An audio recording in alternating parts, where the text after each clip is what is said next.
Oh, the timing on that looked like it was really good. I hope it was. Anyway, I'm too excited. I can't wait anymore. Hello, everybody. Good evening. Welcome back. Happy New Year. Happy new game. Happy, joy. I don't know, man. I'm just here. I'm just a barista who is excited to start playing a new game.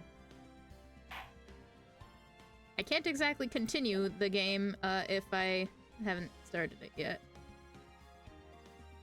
That's not how that works. That's not how any of this works. Anyway, I hope you all have had a good year so far. I hope it was off to a great start for you, or at least as good as it can be. And you know what? If it's not, well, you still got the whole rest of the year to make it whatever you want to make it.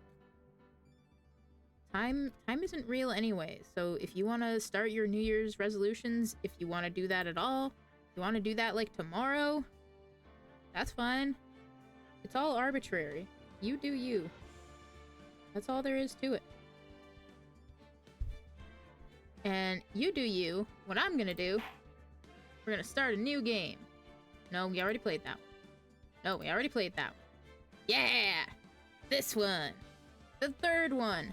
Phoenix Wright, Ace Attorney, Trials and Tribulations. What many argue to be the best game of the three. Of the three, like, original series games. It really brings a lot of stuff together. How, you may ask? Well, you just have to sit down, lay down, however you want to be situated, and we'll find out. Turnabout memories. Here's Phoenix and Mia and the court. All this good stuff. Let's dive right in. Play Turnabout memories? No. I want to do something else.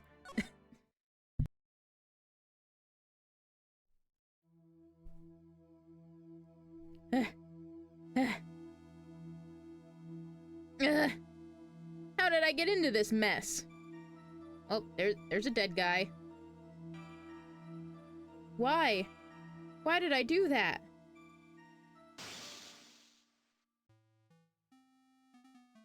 Oh, Beanie, what are you up to? That girl. You shouldn't see her anymore. Hey, it's none of your business. I'm telling you for your sake. If you continue to see her, it's going to be bad news. You're lying! Just listen to me. There's something you need to know about that girl. Stop it! Don't talk about her like that! Phoenix, what did you do? And also, why are you wearing a sweater? It wasn't me! I didn't! Phoenix, why are you so fangy? I didn't do it! Look at these chompers, they're like mine. I mean, mine are more pronounced, but hey. 5 years earlier. Mia Fey, second trial. April 11th, 9:40 a.m. District Court Defendant Lobby number 3. Wow, if I had waited long enough, I could have done this game. But I didn't want to. No, we have... Oh, you have a plan, Arthur. Ooh, it's finally time. I'm kind of nervous. Oh god, it's probably Grossberg, isn't it? Because we know that she used to work for Grossberg. Long ago and far away. Well, I guess we are long ago and far away. Ah, yeah, there he is. Oh, Mr. Grossberg, good morning. Mia, please calm yourself down. You're going to get yourself arrested for suspicious behavior, you know. Don't tell me what to do. I don't care if you're the boss of me. You're not the boss of me. What are you talking about? I am relaxed, Mr. Grossberg. Look at me. I'm relaxed. Let go of my lapels. What, is she like shaking him? Just like, ah! The mental image is great. You obviously haven't got the temperament to be a lawyer. You don't have the temperament to have cheese, probably. I don't know. You look lactose intolerant. I'm so sorry. It's just that I'm so nervous today. Oh, that's right. This is your first time in the big leagues, isn't it? But it said it was our second time in the big leagues. Grossberg, are you not aware of the fourth wall? Well, even if he is, he probably can't read it backwards. Well, never you fear, my dear. I, Marvin Grossberg, am at your service. Actually, this is my second time in court. Still, you surprised me. What with your earnest request last night? Let me handle this case, you suddenly said, and quite forcefully, too. I just found out yesterday. About the case, I mean. What? You've already learned the relevant facts? Well, about that, you see...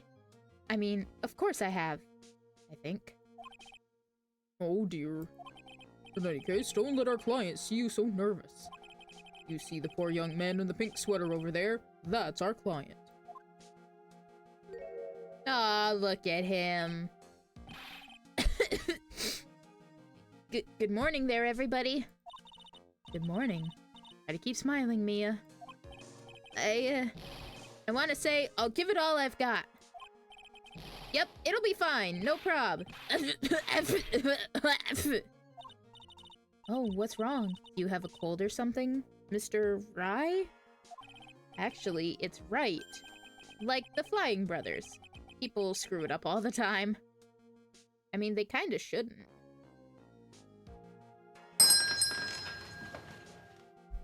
Hello, Raiders! Welcome to the cafe!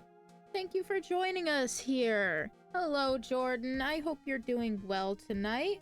You were streaming. Ooh, what were you up to? If you don't mind me asking. Or if you have to raid and run, take care of yourself, do what you gotta do, by all means, do so. I am your immaculate hostess barista. Tonight we are starting Phoenix Wright, Ace Attorney, Trials and Tribulations. I didn't hesitate because I briefly forgot what the third subtitle of the game was. You briefly forgot what the third subtitle of the game was. Excuse me. Monster Rancher Mondays. Oh my... There's a name I haven't heard in forever. Pepperidge Farms remembers. It's me. I'm Pepperidge Farms. Well, I hope you had a good time. Thank you for coming by. Like I said, if you gotta raid and run, go do whatever you gotta do to take care of yourself. By all means, please do so. Your community is in good hands here. I like to think so anyway. Let's get back into it. And yes, I have a cold. That's what this mask is for. Wow. Doing your part to keep other people from getting sick? And also protecting yourself from other things? What a novel concept. One that could totally not be applied in modern scenarios. No, not at all. Now I'm sticking around. Don't worry, I'd never miss a chance to implicate Pearl. Well, I'm gonna disappoint you right now, because she doesn't show up in this case. And if she did, she'd only be 3. I'm free. So, she's not gonna be implicated in this one. Unless you're gonna start talking about how this is how early on she started her machinations. I can totally see that happening. Anyway. My doc says this way, I won't give it to anyone else. Be kind to others, he says. Evil 3-year-old, I called it. Right, Mr. Wright. You have nothing to fear in court today. You are truly innocent. I promise I will save you. Please let go of my shirt. Right, he's the one on trial, not you. He's the one who should be nervous. You need to stay strong for your client, Mia. My name is Mia Fey. I'm still pretty new at this lawyer thing. First time I appeared in court was a year ago. That trial traumatized me so badly, I thought I'd never set foot in another courtroom. Oh, damn.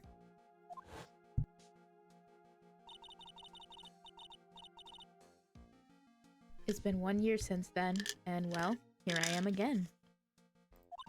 But this time I'm going to win. Oh, did you lose? Damn. For my client, and for myself. April 11th, 10 a.m. District Court, courtroom number 2.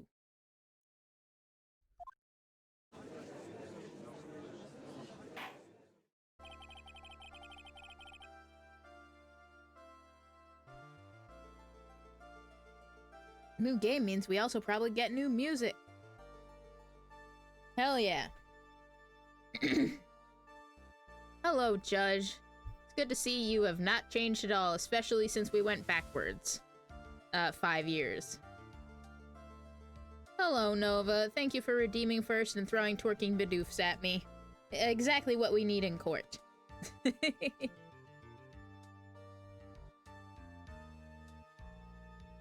The absolute perfect thing to have in court, Twerkymon. Gotta catch 'em all. Court is now in session for the trial of Phoenix Wright. The defense is ready, Your Honor. Oh god, it's Peridot! Peridot, you had hair? It looks like a spoon. Like, it looks... Like, I'm sure it probably looked more three-dimensional as a sprite. Like, it probably... The shine's supposed to be down here, but the way I'm looking at it, it looks like it's just flat. How you doing, Peridot? You're in green. I'm in love with you. That is, like, the only way I can remember the voice I gave him, by calling him Peridot. Okay, before we do that, let's see what we've got. Proof of my profession. The first and last time I wore it was a year ago. I really hope I get to show my badge to somebody. Thank you for the lurk, Nova. I do appreciate it. Doug's autopsy report. Date and time of death, April 9th at 3 p.m. Please don't. I like Peridot. I do too. She eventually comes around and grows on you.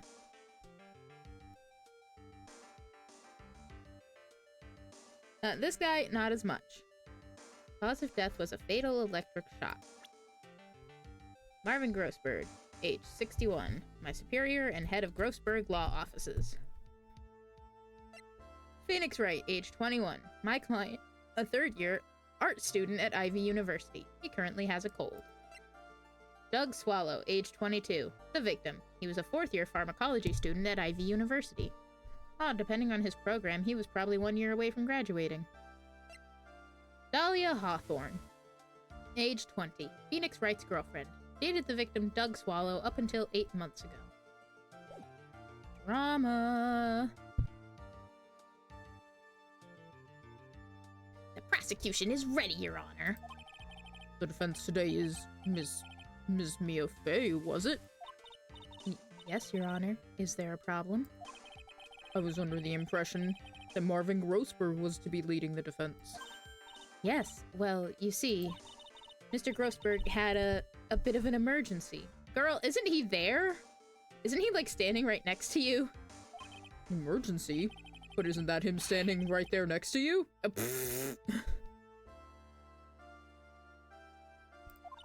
Yes, well... You're just a rookie. Are you sure you can really handle this? Why does everybody keep asking me that? Don't let him scare you, Mia. Give him your toughest look. Of course, Your Honor. I think. Well, Mr. Payne, your opening statement, please. Well. I can't believe a veteran like me has to spend his time babysitting a new defense lawyer.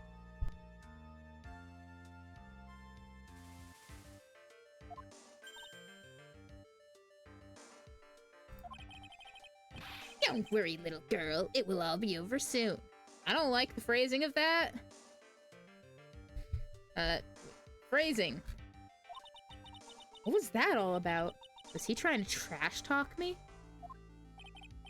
Now then, I'd like to proceed with a summary of events on the day in question. The incident occurred on the campus of Ivy University. The murder victim was a student named Doug Swallow. Lucky for him, his name wasn't Doug Spittle. He was a fourth-year student studying pharmacology.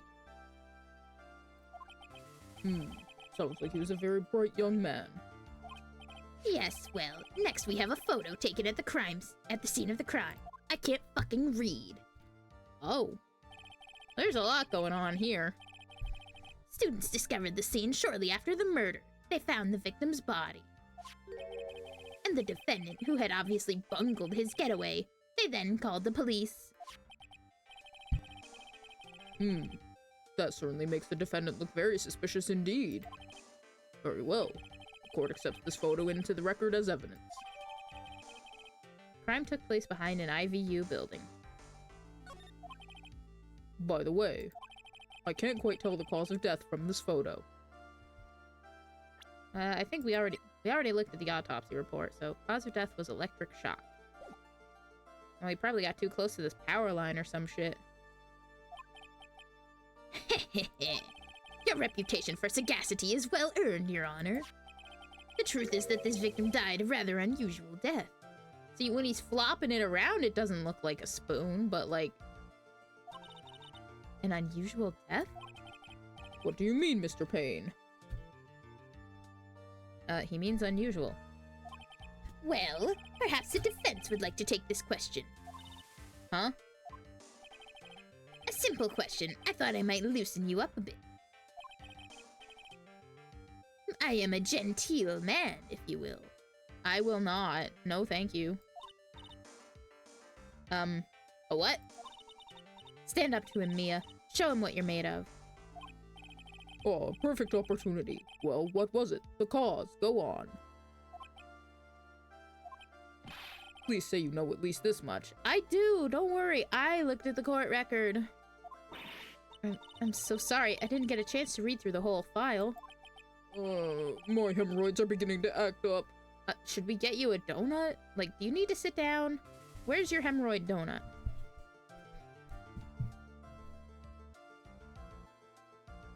Oh, his poor hemorrhoids. Yes, his poor hemorrhoids. Trust me, this is not the first time he talks about them. Now see here. The details of the case are filed under the court record. But you knew that already, didn't you? I did. That's why I already looked at it. Ah, the court record. I think I could see that by pressing blah. Or going down here and clicking on blah. All the weapons we need can be found in the court record. Take a good hard look at the data there and think carefully before you answer, my dear. Yes, sir. I'll do just that. Gotta stay calm. I can't let that prosecutor get the better of me. Court record. Okay, let's take a look. I just pressed blah here. Now then, would the attorney for the defense please answer the question? What was the cause of death? Hypothermia! No, it was electrocution. Obviously.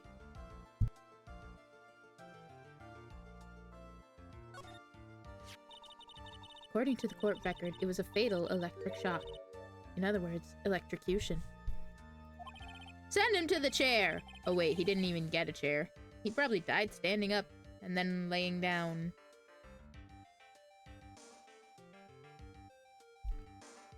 Electrocution? But how could such a thing happen?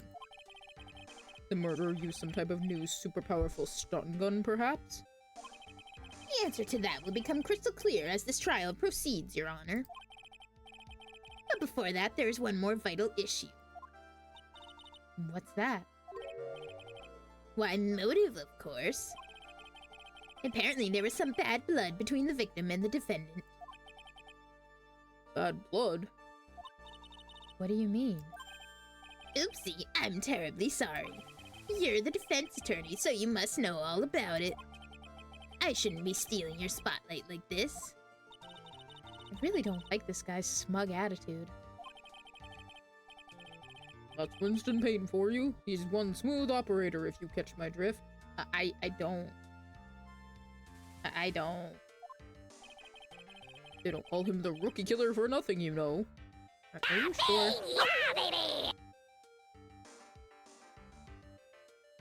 Thank you very much for the Prime subscription. Thank you for using your Bezos Pesos to support us here at the cafe. Do appreciate that. Now then, let's hear from the defense. What was the source of the bad blood between the victim and the defendant? And this time, I would like to see some supporting evidence. Evidence? Oh, no need to get all worked up over this. As I said, all our weapons can be found in the court record. Find the evidence you need and then shove it into old Graybeard's face. Should you be calling it that? Should you be calling him that? Like, hello?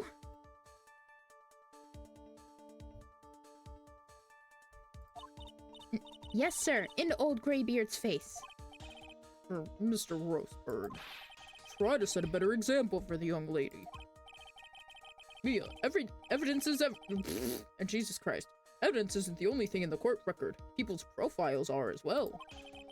You can toggle between profiles and evidence with blah, so be sure to go over it all. No then, let's see what you've got. Show me what you've got. What was the cause of the bad blood between Phoenix Wright and the victim? Is it this guy? Only 49. Prosecutor for this trial, a veteran lawyer with a bit too much confidence. No, it was Dahlia. It's explicitly telling us she's dating Phoenix and used to be with... Oh, okay. The reason for the bad blood between the two of them was this woman here. Dahlia Hawthorne, is it? Very good, Miss Fay. You seem to have picked up on at least this much. This woman is the girlfriend of the defendant, Phoenix Wright. But up until about 8 months ago, she was with the victim, Mr. Swallow. Clearly, she has some part to play in this story.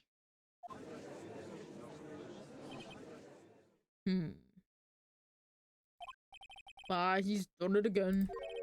Before the cross-examination starts, he's already got the judge thinking like he wants. Very well, Mr. Payne. Please call your first witness. If it pleases the court, the prosecution would like to call Mr. Phoenix Wright. What, the defendant himself? Well, Miss Fay? It's fine. After all, Mr. Wright is innocent, right? The defense has no objection. Very well. The court calls Mr. Phoenix Wright to the witness stand. Ah, look at him. He's cute. Witness, please state your name and occupation.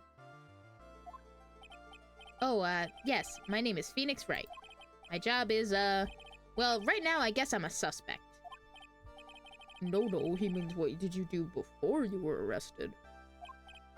Oh, I was a university student. Mr. Wright, you understand that you are suspected in the death of your fellow student, Doug Swap. But I didn't do it. I'm innocent, I tell you. I'm telling you, I was... Would the defendant please refrain from passing on his cold to the rest of us? It seems the witness has something he wants to say. Well then, Mr. Wright, please tell us about your relation to the victim. Right away, Your Honor.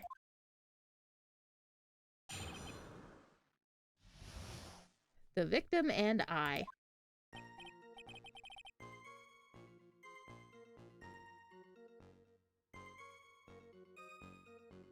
Like I said, new game, new music.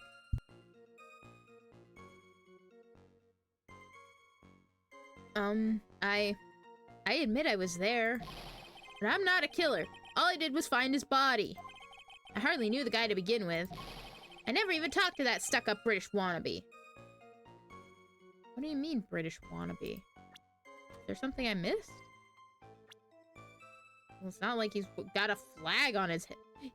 You're not even American. You're not even wearing a flag on your head. Unless there's something on the picture I'm missing? Phoenix, what are you talking about? I'm gonna probably have to press him on that. I see. So you hardly knew the victim? Right. Like I said, I'm not a killer. Ooh, looks like the judge understands. You're being naive, you know? Too naive. Huh?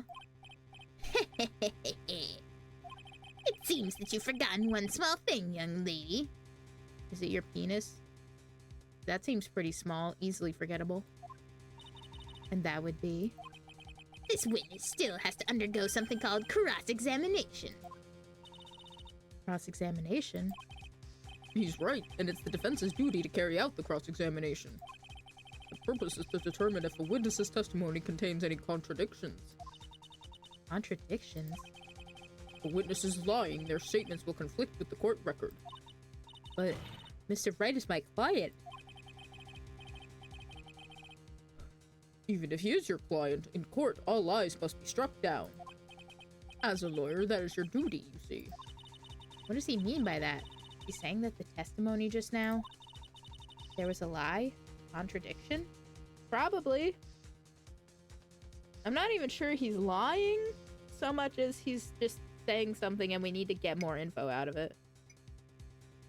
We probably need to find out what brought us to the scene, the little cutscene we saw when we booted up.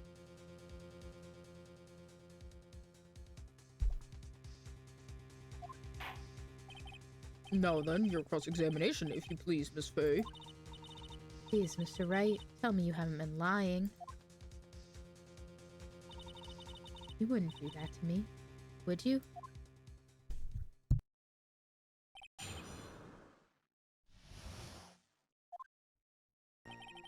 I admit I was there, but I'm not a killer.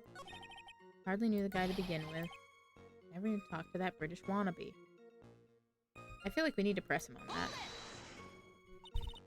Mr. Wright, you stated the following in your testimony. I hardly knew the guy to begin with. That's right! I mean, why would I even... That doesn't sound right. If you hardly knew him, then why would you say that the victim was a stuck-up British wannabe?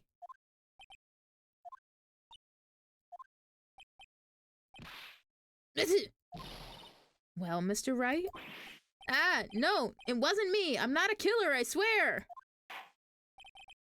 Mr. Wright, I will give you an opportunity to revise your testimony. How is it that you knew the victim was, as you put it, a British wannabe? Yes, well... He was always walking around with a huge Union Jack on the back of his shirt.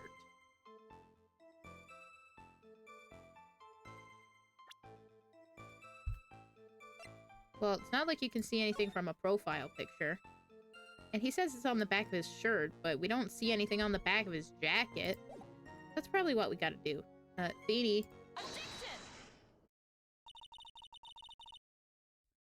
Let's object ourselves right into a quick ad break. We'll be right back.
apologies for the slightly extended break. I remembered one of my pom-pom-perin plushes was on the floor and I had to go rescue him from a floor nap. we have to keep the king upon his throne. Right now the throne being, I'm holding him. Did you know that the character of pom-pom-perin is, 30 years old this year? Like, this year's his 30-year anniversary. Love that for him. Anyway, we're objecting to Phoenix saying he saw the Union Jack. Because in the photo, we can't see it. Are you certain you saw the Union Jack? Yeah, I'm sure. It was right there on his back. Miss Faze, there's some point to this line of questioning. Also, thank you very much for the 25 stream watch streak, Nova. Your Honor, please take another look at the crime scene photo.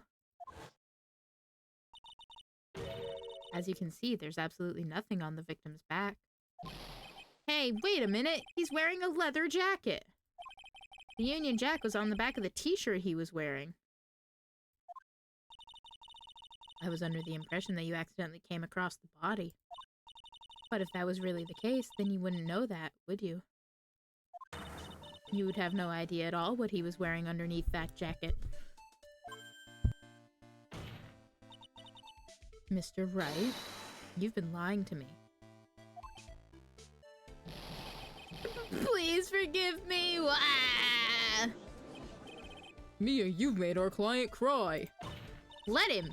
That P on his chest doesn't stand for Phoenix anyway. Damn! Me out here calling him the fuck out! She's calling him everything but his name! Wow! Does the P on his chest stand for pom-pom-perin? Obviously not. She's calling him a pussy. Let's be real. And from what we've seen of him at this point in his life, yeah, Phoenix is a bit of a bitch. I can't believe I trusted him. Mr. Wright was all wrong. That was an impressive bit of cross-examination. Thank you for uncovering the defendant's lies for me. It's quite clear that this man did not simply stumble upon the scene of the crime. Uh-oh. Did I go too far? By the way, Mr. Wright, you seem to have a rather bad cold. Have you taken any medicine for it? Yeah, I took some, but... Was the medicine that you took an over-the-counter brand called Cold Killer X? Yeah, that's right. It kills colds good. Hey, wait a second. How did you know I'm a big fan of Cold Killer X? Would you happen to have that medicine with you right now? Well, actually, I seem to have lost it somewhere. You lost it? Does this even have anything to do with the case? Mr. Wright? Shall I tell you where your cold medicine is right now? Huh? Your Honor, I'd like you to take a look at another photo from the crime scene. What's this? In the victim's hand. It's Cold Killer X. Yes, but even I've got a bottle of Cold Killer X in my apartment. I'm sorry, but I'm afraid that argument won't work. There's no doubt as to who this bottle of Cold Killer X belongs to. Especially since Mr. Wright's fingerprints are all over it. What? Sensing his murderous intent, Mr. Swallow must have picked up the bottle of medicine dropped by Mr. Wright and hid it in his hand. His purpose in doing so can only have been to identify his killer as Phoenix Wright. Phoenix got, like, no ass. Order in the court. Your Honor, I'd like to present this photo and bottle as evidence. Very well, the court will accept them into the record. Crime photo 2. The victim's watch stopped at the time of death. Oh, probably the battery got fried when it got electrocuted. Cold Killer X added to the court record. Found clutched in the victim's hand, covered in Wright's fingerprints. Also, the victim's wristwatch was broken. Broken. Yes, it ceased functioning when a large wave of electricity passed through it. Well, Mr. Wright, do you have some kind of explanation for all of this? This is really bad. Oh, my buttocks. My poor, poor hemorrhoids. Sir! You should see a doctor! What really happened? The truth is, I went because he called me.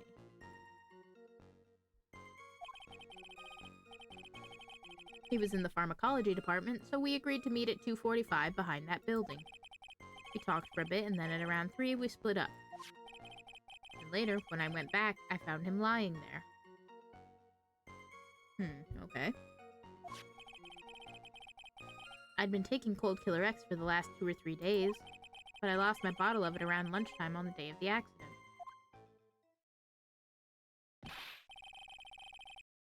Mr. Wright, that's completely different from the testimony you gave previously. I'm sorry, Your Honor. I was afraid you wouldn't believe the truth. You'll forgive me if I say I hardly find your current testimony, and Jesus Christ, why can't I read when it comes to this guy? You'll forgive me if I say I hardly find your current testimony any more credible. What do you think, Pom-Pom Perrin? Miss Faye, please begin your cross-examination. Well, now I can't read as the judge. Maybe it's your fault. You're too cute and distracting. Oh, please, Mr. Wright, don't tell any more lies. Yeah, this Pom-Pom Perrin plush is one that my beloved Mr. Barista got me for Christmas this year, and it's one of my favorite things ever. I went because he called me. We agreed to meet at 2:45.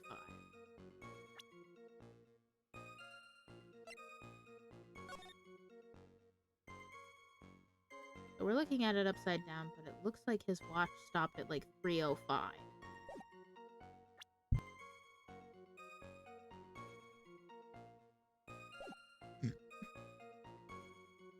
I want to know if there's anything more about this. Was it Mr. Swallow who indicated you should meet at 2:45? Yeah, and we were both there right on time. You said the victim was in the pharmacology department, correct?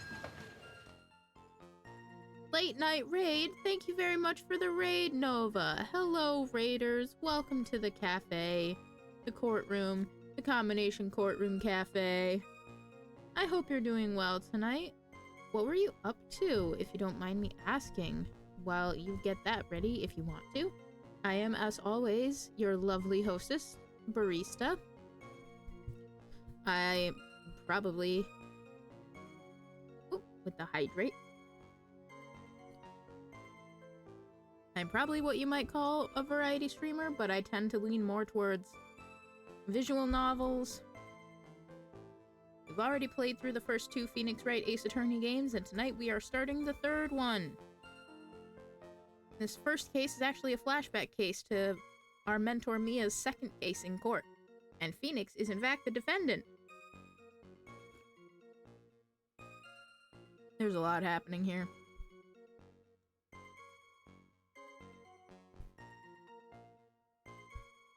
You were doing some Minecraft? Hell yeah! I know you like more base building and stuff.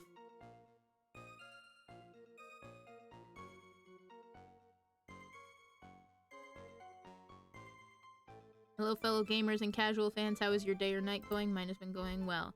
Mine's going pretty good, Spartan. I'm glad yours has been going well as well. I've been very excited to get this game going. So we're gonna keep going. Yeah, he was studying how to manufacture and improve pharmaceuticals. Everyone called him the alchemist of IVU. An alchemist, I see. Gotta admit, I was a little suspicious. He had a whole laboratory and everything. It was filled with chemicals and strange machines that run on high voltage electricity. Oh, how fascinating. Sounds like he was quite an ambitious young man. What do I do? Maybe I should ask him for more details?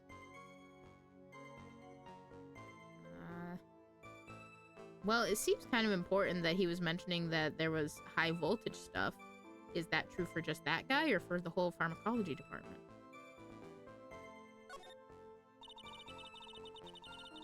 I was wondering if you could tell us a bit more about the pharmacology department. Well, okay, sure. I don't know all that much, though. A little bit earlier in your testimony, you said something interesting. You said the department uses strange machines that run on high voltage electricity. That's right, and they sure look dangerous. We use non-standard voltages, so there are high voltage cables everywhere. High voltage cables. Yeah, there were electrical poles set up all around the building. High voltage cables run overhead around the roof. Finally, I think we're getting somewhere. We talked for a bit, and then around 3, we split up. Later we went back, I found him lying. Eating cold Killer X for the last 2 or 3 days, but I lost my bottle of it around lunchtime on the day of the accident. I feel like the timing of that is also important, because if he lost it around lunchtime, which I would assume would be earlier, like noon or something, how does Doug have it by the time they meet up? On the day of the incident, what did you do for lunch? Accidentally hit the options menu, as I do.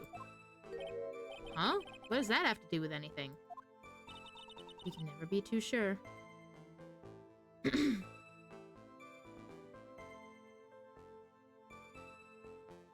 Full Metal Alchemist fans. Did someone mention an alchemist? I was just thinking of Full Metal Alchemist Brotherhood anime when Phoenix said alchemist. That's fair. That's a pretty common word connection. I've been thinking of this game called Alchemy Factory myself. During the Steam Demo Fest, some friends of mine played it together. We got real into it.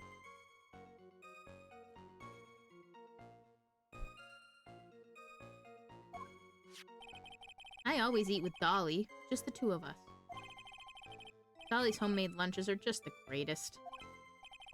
Her mini omelets are magically delicious. Ouch! Why did you punch me in the jaw? I don't know if it came through on the audio, but there was a, like in the in-game audio, there was a definitive smack sound. Just like, really hope that came across, because otherwise that would just be very awkward. Oh, I'm so sorry. I just felt like hurting someone all of a sudden. Mia! I think that's enough for now. So the defendant and the victim met at approximately the time of his death. And then the defendant returned to the scene of the crime, for some unknown reason. I'm not entirely convinced by his explanation about the medicine bottle either. Let me be frank here, Mr. Wright. Oh, is that what your name is? Hello, Frank. Your testimony cannot be trusted. What do you mean? I knew it was too much work for a little girl. However, there is one mystery that still remains. There is, Your Honor.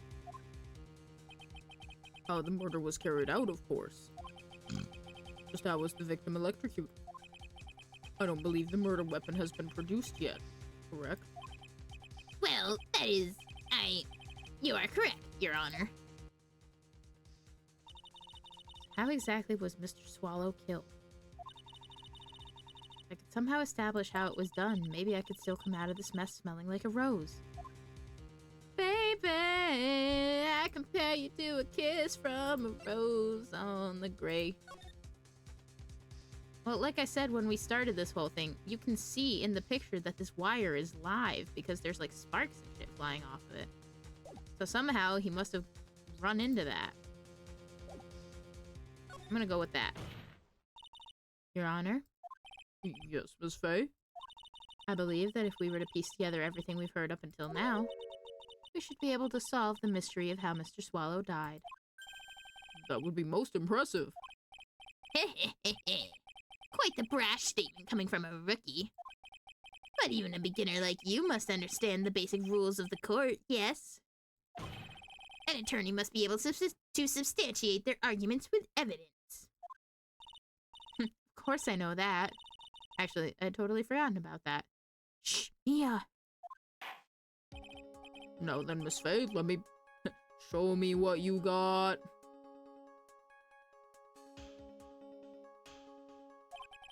Show me how you believe the victim was electrocuted. When someone says, let me be frank, they're actually saying, let me give my honest opinions or thoughts that you may not like. Yes, exactly. Being frank is, what's the word I'm looking for? I don't know if idiom is the word I'm looking for. But it's like exactly like you said, let me give you my honest opinion. That's exactly what it means in this context. So I'm gonna... Hyperbole? No, it's not a hyperbole. Hyperbole is like something drawn out to an extreme. Sort of like, I'm so hungry I could eat a cow kind of thing. Like, that's a hyperbolic statement. I'm also pretty sure a hyperbole is a mathematical thing. That, like, it starts from the middle of the graph and then it goes, zoop, just goes up exponentially really fast. Or I'm so hungry I could eat a barista. Do not eat the barista! I am not edible. At least in most universes that the cafe is connected to. Do not. Don't make me get the spray bottle. As for the cause of death, I'd say this picture captures it quite well. What? Look at this graph. There's nothing that even remotely resembles a murder weapon here. Not with that attitude. I'm afraid the defense is going to have to explain this in a bit more detail. Miss Faye, where exactly in this photo is the murder weapon? Right there! Well, naturally, it's right here. That's... What is that? A severed electrical cable, I believe, Your Honor. Remember the testimony we've heard. The machines and the pharmacology students use in their experiments require high voltage. And because of that, there are special high voltage cables strung up everywhere. So then the high voltage cable. Yes, the high voltage cable is the cause of death. That is the most likely explanation. That certainly sounds plausible. Well, Mr. Payne, what do you have to say about this? Well, I believe some praise is in order. Don't toy with me, old man. Yeah, get his ass. Now, the victim's cause of death may indeed have been a high-voltage cable. However, I want you to think about what that really implies. The only one who had the opportunity to use the cable as a murder weapon was... the defendant. That's it. That much is certainly true. Yes, and that's not all. We have proof. Irrefutable proof that will establish that Mr. Wright was the murderer. You do? Well, what is it? His fingerprints. Fingerprints? You mean that the defendant's fingerprints were on something besides the medicine bottle? Let's take another look at the crime scene photo. As you can see, the victim is wearing a leather jacket. And as you may know, leather holds fingerprints quite well. Yeah, we learned that in the 5th case of the first game. That was a whole thing. That was a whole big to-do.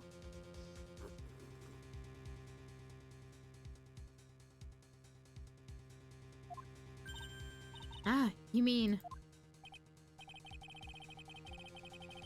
Yes, it was quite clearly imprinted on the chest area of the victim's jacket. The palm print of the defendant's very own hand. Do you think Phoenix just, like, trauma pushed this whole thing out of his head? Like, when Rise from the Ashes happened, and that's why he didn't mention anything like this happening? The palm print of the defendant's very own hand. What?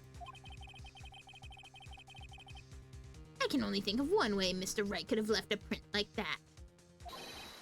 Intent on murder, he squarely pushed the victim toward the severed electrical cable.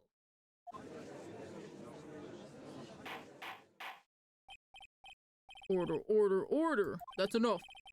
I think we conclude that there is no reason to continue with this cross-examination. Stick a fork in us. We're done. Mr. Grossberg! My hemorrhoids never lie. The show is over, Mia. Sir, the phrase is, my hips don't lie. I don't care about your hemorrhoids. Stop talking about them. I knew that boy was guilty the first time I saw him. No, you're wrong. Mr. Wright is innocent. No further evidence is required to convince me of this man's guilt. Your Honor. At this time, I am prepared to render a verdict in this case.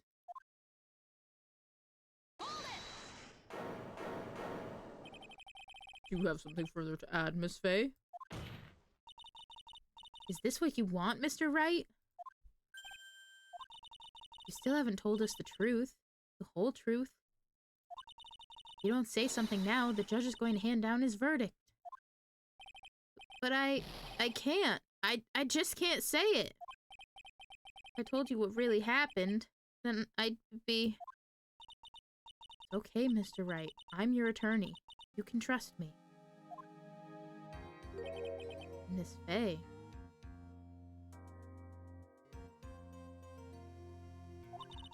No matter what it is you have to say, I believe in you, and I'll represent you to the very end.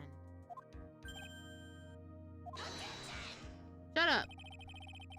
You've already established the defendant's guilt. There's no further need for him to say anything. Wait a minute. Mr. Wright? I'll tell you what really happened. And I've already told you, Mr. Wright, there's no need for further...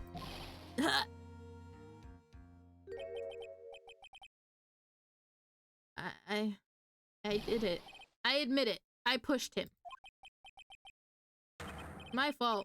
My fault that Doug Swallow is dead.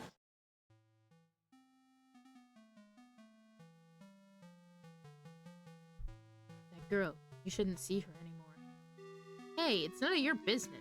Phoenix has no ass. Look at this. I'm telling you for your sake, if you continue to see her, it's going to be bad news. You're lying. Just listen to me. There's something you need to know about that girl. Stop it! Don't talk about her like that. Damn, Phoenix, that was a one-handed shove? No wonder you were in Ultimate Marvel vs. Capcom 3.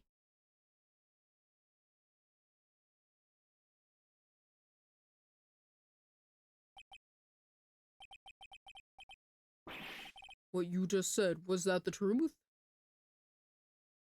Spartan says, I've been pondering about something you know, how Mario was unfairly declared guilty in Mario Sunshine during the court session. Would the game still be the same if there had been a defense attorney that proved his innocence?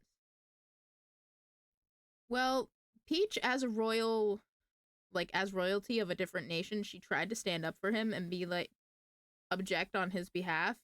But they were so bound and determined to declare him guilty that I don't really think any other outcome would have been accepted. Like, even if they had somebody like Phoenix who was sitting there stopping them in their tracks, like, actually, my client was still on a fucking plane over here, they just wouldn't accept it. That entire court and trial was a sham. So I think no matter the circumstances, Mario definitely would have been found guilty.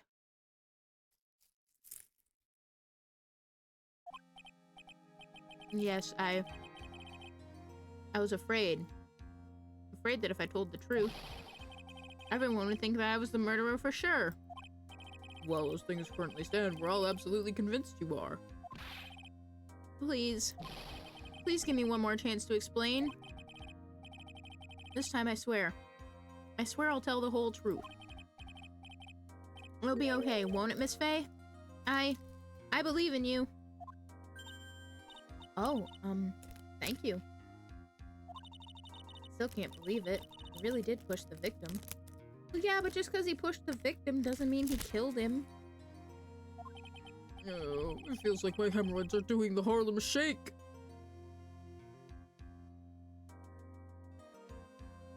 The Harlem Shake.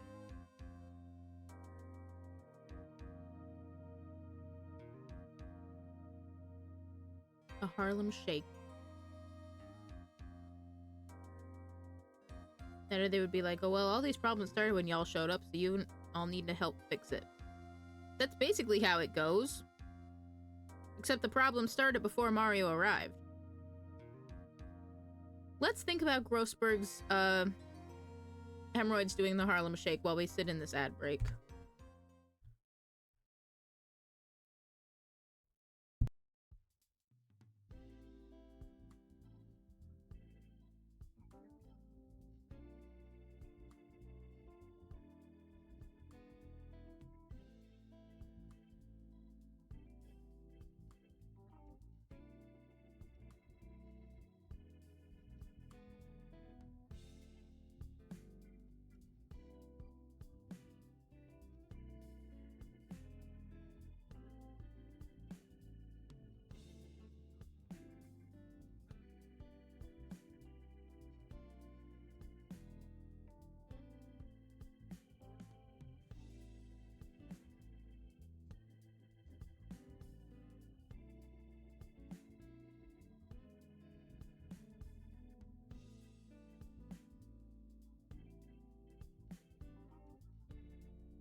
Alrighty. We're back to Grossberg and his hemorrhoids doing the Harlem Shake. Right before we cut to break about the Mario Sunshine thing, Nova says that they would be like, oh well, all these problems started when you showed up, so now you need to help fix it. I mean, that is basically how it plays out. Even though all their problems started before Mario and crew ever actually showed up.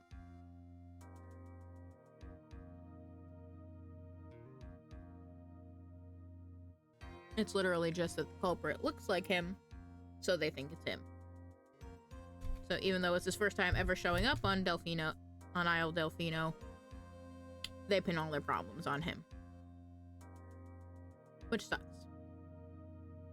Almost as much as the image of Grossberg's hemorrhoids doing the Harlem Shake.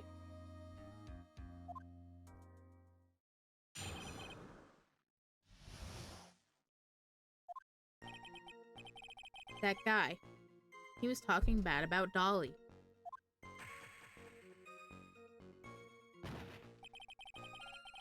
I lost my temper and gave him a shove. At that moment, I heard some kind of loud noise. A little while after I left, I started to get worried. So I went back, but he was just lying there dead. Well, the explanation is really quite simple. When you pushed him, Mr. Swallow flew back and touched the electrical cable. He died from the shock, and that, as they say, is that. A simple explanation indeed. the time of the incident, a light rain had been falling. Wet from the rain, the victim was more easily electrocuted. But when I pushed him, there weren't any electrical cables nearby. If there had been something like that, even I would have noticed it. True, even a doofus like him couldn't miss that. Miss Faye, let me warn you right now that if your cross-examination doesn't yield any new fact, I intend to deliver my verdict without further delay. Are we clear on that? Yes, Your Honor. Don't give up, Mia.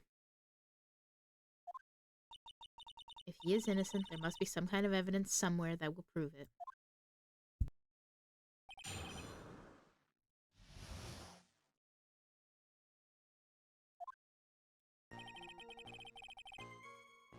He's talking bad about Dolly. Lost my temper and gave him a shove. I heard some kind of loud noise. I feel like this noise is going to be important. Let's ask. A loud noise? And what would you say that that loud noise was, Mr. Wright? I'm not sure, but it was really loud. It was like, snap! You know, come to think of it, I wonder what it was. Clearly, Your Honor, it was the sound of the victim being electrocuted. I don't think electrocution makes a sound like snap. You're not qualified to decide that. What should I do? I'm treading on some dangerous ground here. No, let's ask him for more details. Mr. Wright, that loud noise you heard may be extremely important. Try to remember what it was. How do I put it? It was like a sharp crack. Aha! Could it have been... Yes, could it have been? Hurry up and tell us. When I pushed him, he dropped the umbrella he was holding.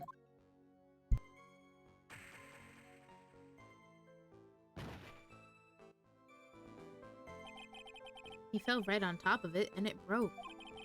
That was probably the noise I heard. An umbrella, huh? Did that umbrella belong to the victim? Yeah, it was a plastic umbrella, cheap and frail, kinda like the owner. Then again, I wish I had any kind of umbrella. I was totally soaked to the bone. Miss Faye, what do you think? Is there something important in that testimony just now? Well, obviously. This is it, Mia. New information you've been waiting for. Of course it's important. No, this cheap umbrella is more than important, it's vital. I want to officially have it entered into the testimony. Ha! How perfectly fitting. Flimsy information for a flimsy lawyer. The court agrees to the defense's request. Witness, please add the bit about the cheap umbrella to your testimony. After I shoved him... Oh, excuse me. It's not a breeze to stream without hiccups. He fell down on top of his cheap umbrella. I feel like I'm missing something. That's not giving me anything.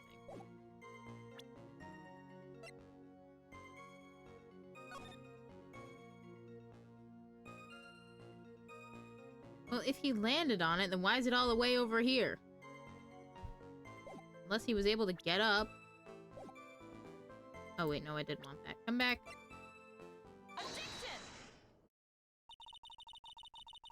Why didn't you testify about the umbrella from the very beginning? Come on, if I had mentioned that, I would have been able to counter the prosecution's arguments earlier. What do you mean by that? Take another look at the crime scene photo. According to Mr. Wright, the victim fell on top of his umbrella. However, if you look closely, the umbrella is nowhere near the victim. Actually, it's by the electrical pole. You're absolutely right. The conclusion here is obvious. After the defendant left, the victim moved from where he fell. In other words, after he was pushed by the defendant, Mr. Swallow was still alive. No!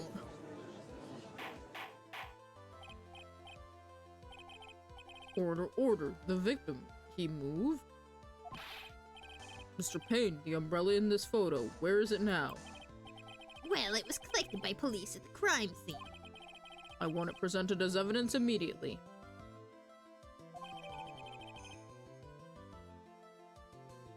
Umbrella owned by the victim, found broken near an electrical pole at the crime. But the umbrella could have simply been blown there by the wind. From underneath a body. According to the testimony, the victim fell on top of the umbrella. There's simply no way it could have been blown by the wind.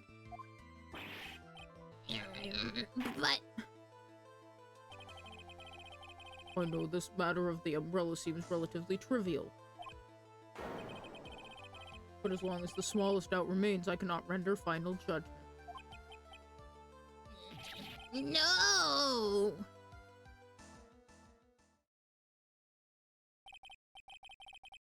I must say, I still find it hard to believe that a huge hole has been blown in the prosecution's case by the defendant's testimony. Phoenix's testimony added to the court record. The victim fell on top of his umbrella and there was a loud sound when it happened. Well done, Mia!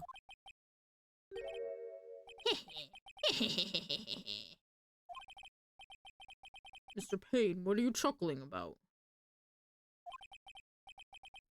Pardon me, Your Honor. It seems I was expecting too much of a free ride. It was foolish to think I could establish guilt through cross-examination alone. I'm afraid I don't follow what you're saying.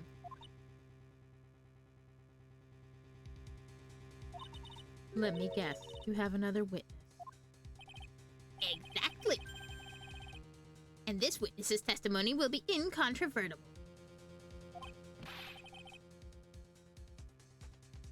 Well, who is this witness? Miss Dahlia Hawthorne. Dahlia Hawthorne? You don't mean Dolly?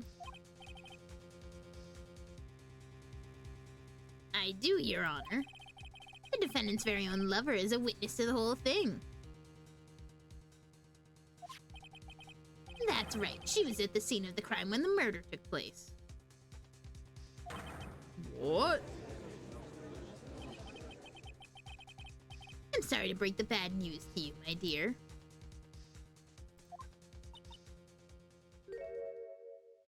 Girl, hair flip. Bad news. You couldn't be more wrong. Actually, I've been waiting for this. You can't be serious. Mia, what do you mean by that? I think this is a good point for us to stop at. Court will now enter a 20-minute recess. Afterwards, we will listen to the testimony of Miss Dahlia Hawthorne.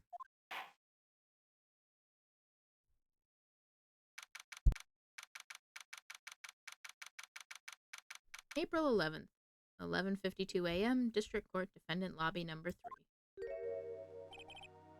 Miss Faye, I'm sorry about what happened back there. Alright, at least you told us the truth in the end, Mr. Wright. Yeah, so I guess I can start to relax, huh? Relax, my boy. You can't be serious after hiding such important facts. But the next witness is my Dolly, right? She'll save me. I just know she will. Why do you think that? Huh? What do you mean? She's the love of my life. That's why. Love of your life, huh? Would you mind telling me more how you and Miss Dahlia Hawthorne? Sure, no problem.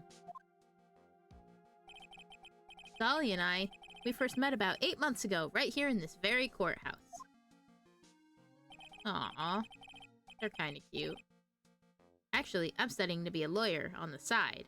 Anyway, one day she and I just bumped into each other in the reading room downstairs. That's why I think it was really fate that brought us together. As soon as I first set eyes on her, I knew she was the one for me. Oh, here, take a look at this.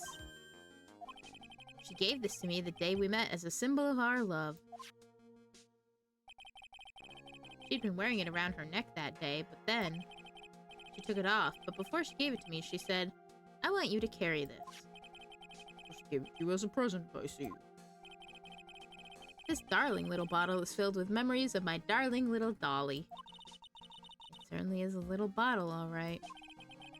It makes me so happy, I show it to everyone I meet. I want to share my happiness with the whole world. Dahlia's present borrowed from Phoenix Wright.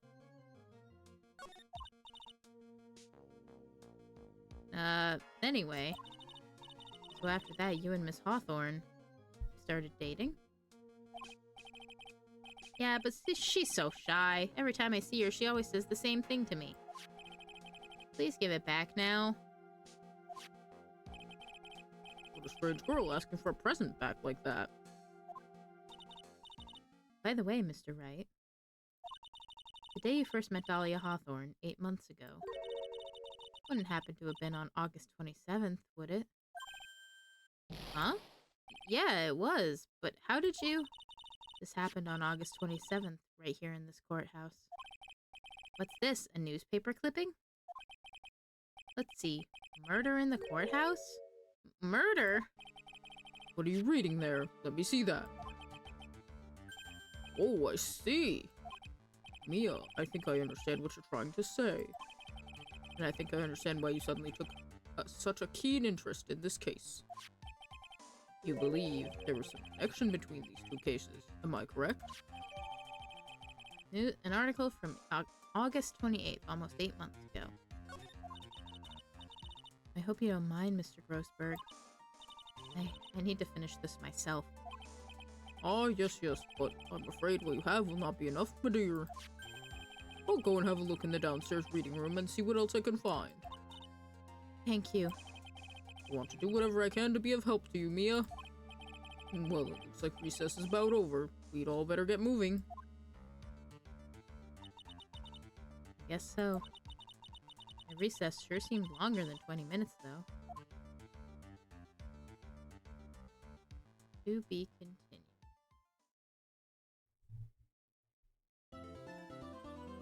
Oh, we got a new save jingle, too.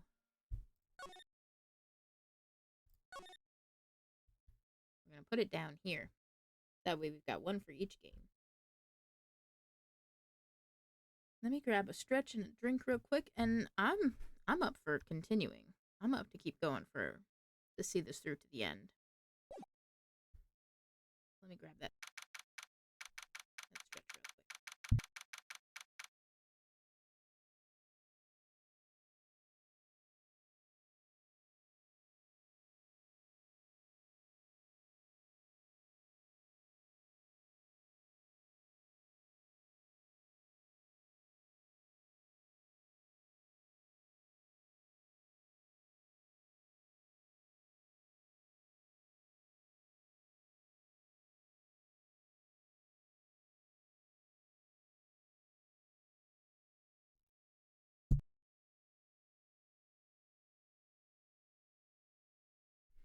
April 11th, 12:13 p.m. District Court, courtroom number 2.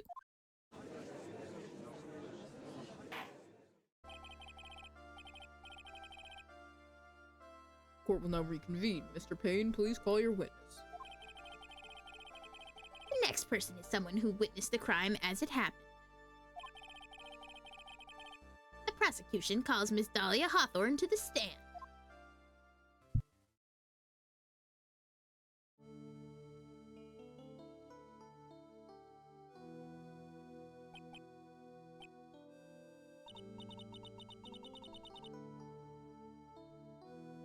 What's with this stiff silence? In my long career as a judge, I have been deceived by many witnesses. It is my job to doubt, take no one at their word. But in your case, I must admit that you radiate a glow of complete sincerity. I can't believe he actually said that! Oh, now then. Witness, could you please state your full name?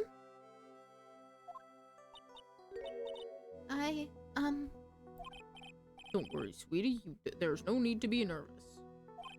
If anyone says anything rude, you can be sure I'll cut them right down to size. And I will bash them with my gavel. Bro, what the fuck? What are you all on about?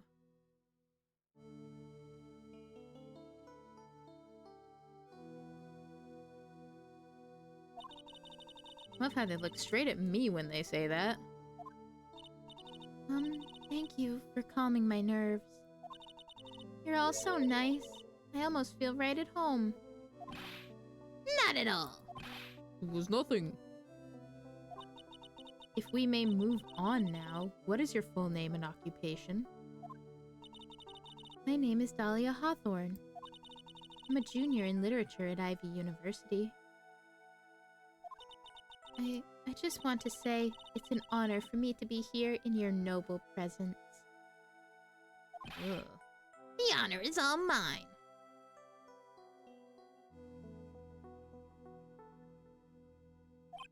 No, the honor is all mine.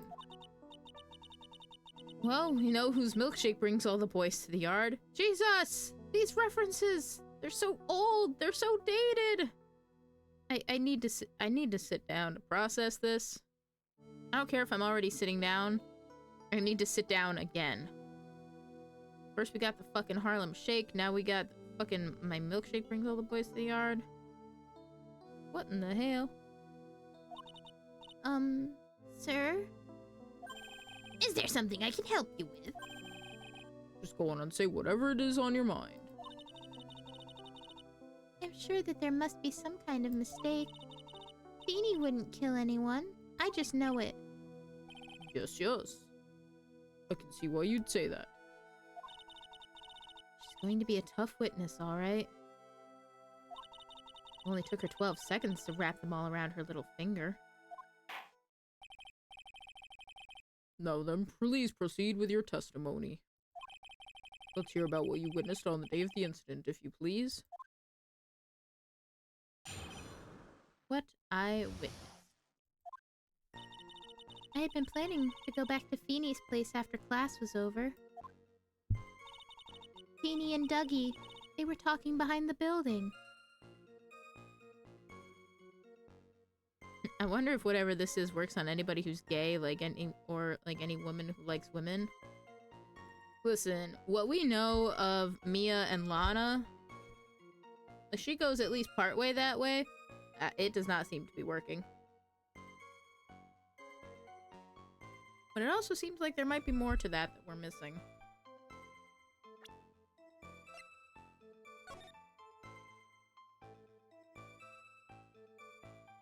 Yeah, I'm checking the clipping real quick because I forgot to do that.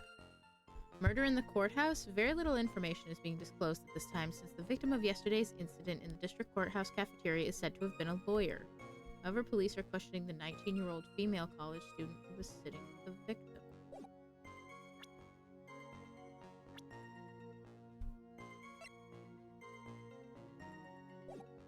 Oh. I wonder if that's it. Maybe Mia knew whoever was the victim of that, and Dahlia was the one who might have done something.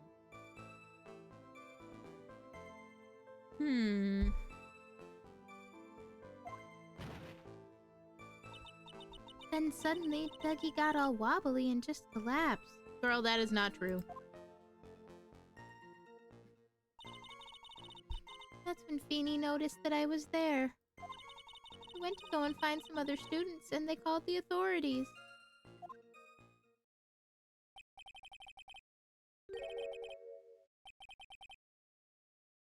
I don't know what to say. According to you, Miss Hawthorne, the defendant didn't do anything wrong. Girl, why do you need a parasol in here? Young lady, as old as I am, even I recall how hot the flames of young passion can burn. Nevertheless, it is my job to discover the truth. Please tell us the truth. But I would never. That's more than enough, witness. I won't allow this to continue. What do you mean by that? Please, just let me proceed with my cross-examination, Your Honor. I, for one, don't plan to win my case on a bunch of paper-thin lies.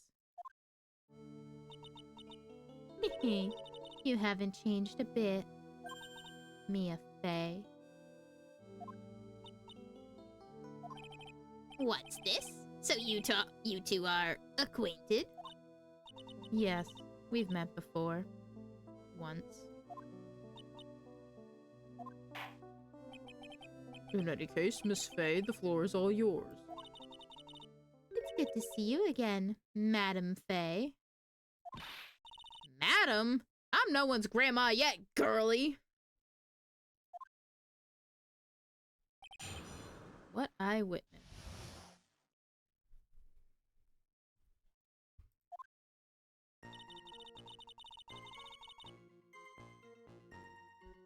Planning to go over to Phoenix place once class was over. You were talking.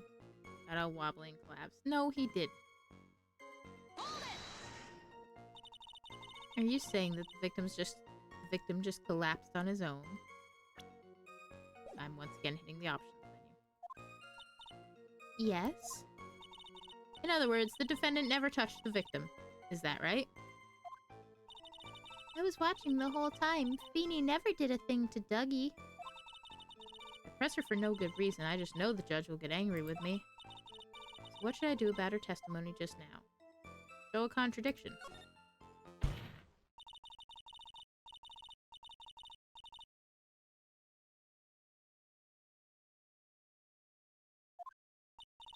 Whoops. I completely skipped over that. Oops. Something about feeble lies not becoming of people and stuff. Yeah. You know how Jordan keeps saying Pearl did it? And you know, it's just harping on Pearl? This bitch to me is what Pearl is to Jordan. What, you think she did it? What? I would never... Miss Fey, I will not allow you to badger this witness. I believe the defense is engaged in a fishing expedition. That is, she has no supporting... Please don't glare at me like that. I'm just doing my job. Now then, Miss Hawthorne. The defendant's palm print was found on Mr. Swallow's leather jacket. It has already been shown that Mr. Wright did, in fact, push the victim. What? No need to try and cover for the defendant. It would be much better if you came out and told us the whole truth. There's nothing to worry about, young lady. Just tell us everything that you saw. Yes, Your Honor, I will. If you don't mind, I'd like to revise my testimony. In response to my inquiry, Nova just says, yes. I guess we'll have to find out. Looks like we're finally getting somewhere.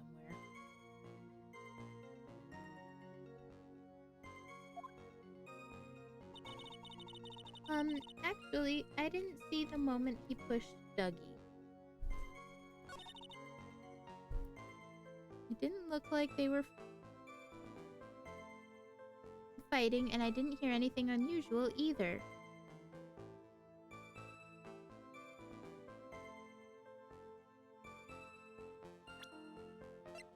Nope, that's not what I want. This is what I want. There was a loud sound when he fell over. According to Phoenix, anyway.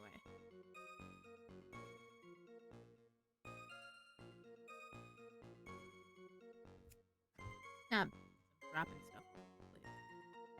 Nova says, not only did she do it, she's also responsible for every horrible thing that has gone wrong. Yes, I'm going to throw her under that bus. Wow, you really don't like her. For some reason. Do ya?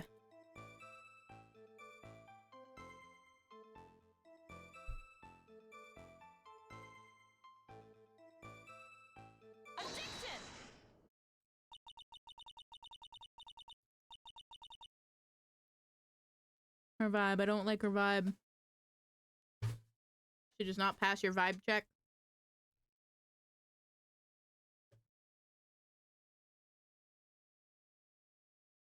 I guess we'll just have to keep going. She does not pass the vibe check. Good to know. You say you didn't hear anything unusual, is that correct? Yes, that's why I was very relaxed. Looking at the scenery around me. Flip.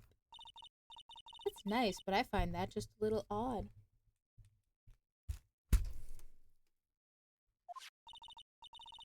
I have here the testimony of your boyfriend, Mr. Phoenix Wright. Yeah, he's straight up admitting it. He's confessing to everything. Where were you on the night of the 23rd?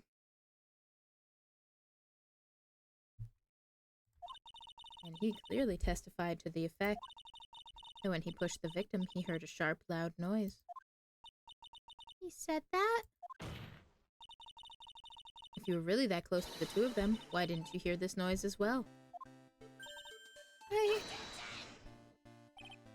Well, maybe the noise just wasn't all that memorable. What, like you? We'll continue to not remember this guy through this ad break. We'll be right back.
The noise must not have been all that memorable, just like your face. But according to Mr. Wright's testimony, it was a sharp noise, like a snap. There's no way a noise like that could fail to make an impression.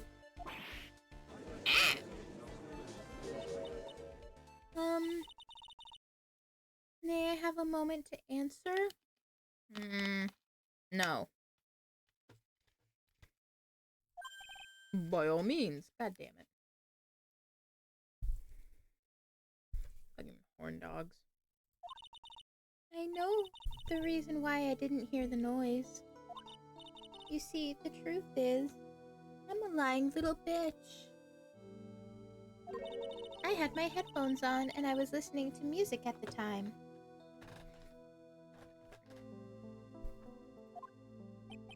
Headphones? You mean that both of your ears were covered? The rain was just beginning to let up. But it seemed as though Thor wasn't ready for his fun to come to an end yet. So the sky continued to flash and rumble. Thunder and lightning, huh? Yes, I'm afraid of the sound of thunder. So I put my headphones on to block it out. Well, Your Honor, as you can see, there weren't any contradictions in her testimony after all.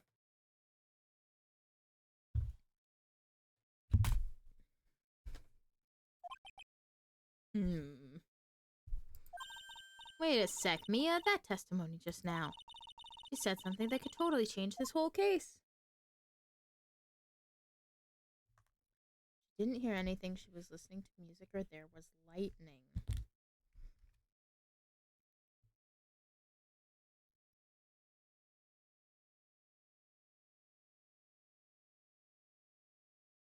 Well, if there was lightning, then maybe the lightning struck the cord, like the power line, and made it go down.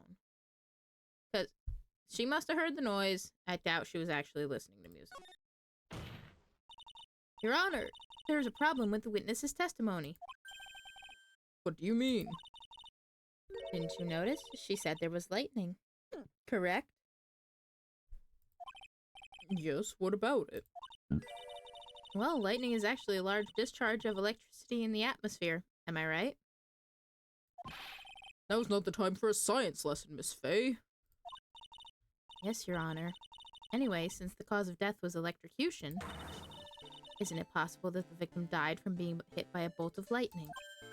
Oh, Ah!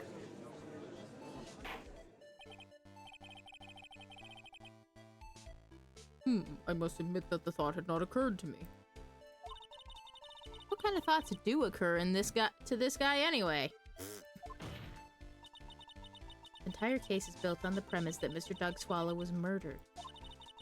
That very premise itself is mistaken. The defense believes that Mr. Swallow was, in fact, the victim of a stray bolt.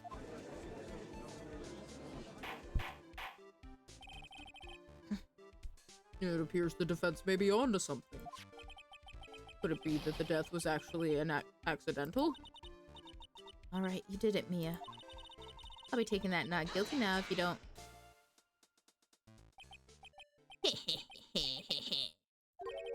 I'm hurt that you have such a low opinion of me, Miss Fay.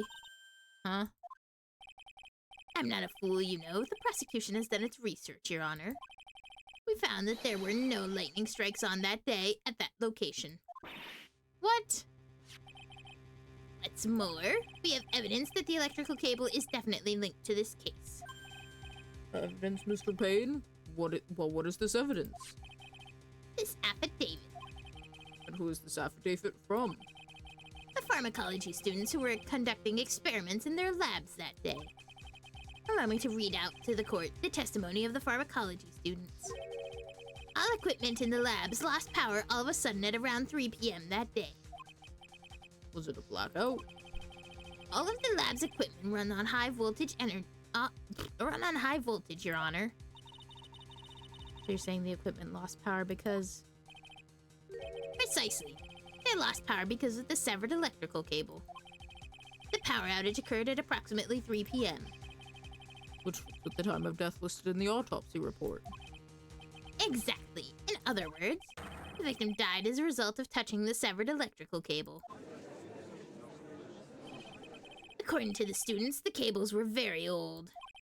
They were planning on having them replaced in the near future. I see. Apparently, the cables had become so brittle that even the smallest bump could have caused them to break. Student's testimony added to the court record. The old power cable broke due to some sort of impact on April 9th at 2:55 p.m. Okay, but that's still like a 10-minute gap between that and when his watch stopped. So I would say that's a pretty significant kind of deal. But that's just me.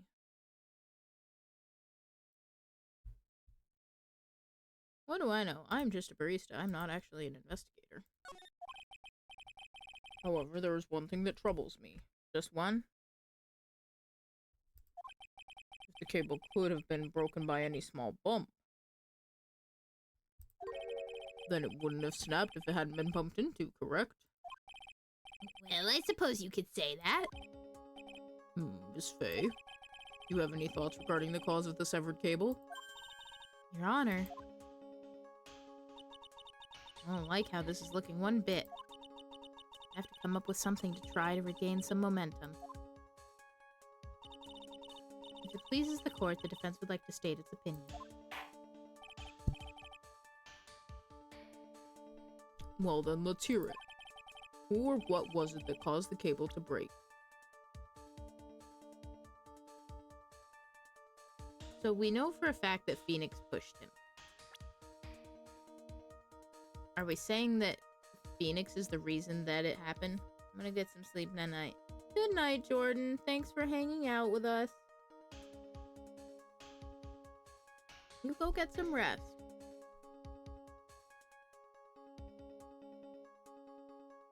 I think it must be that. Your Honor, please think back to Mr. Wright's testimony. The defendant's testimony? He said that after he pushed the victim, he heard a loud, sharp noise. Now, this happened at around 3 p.m., correct? Yes, that sounds right. Wait, are you saying that... The lab equipment lost power at 2:55, which fits right within with Mr. Wright's timeline. In other words, it was Mr. Wright's shove that caused the power outage.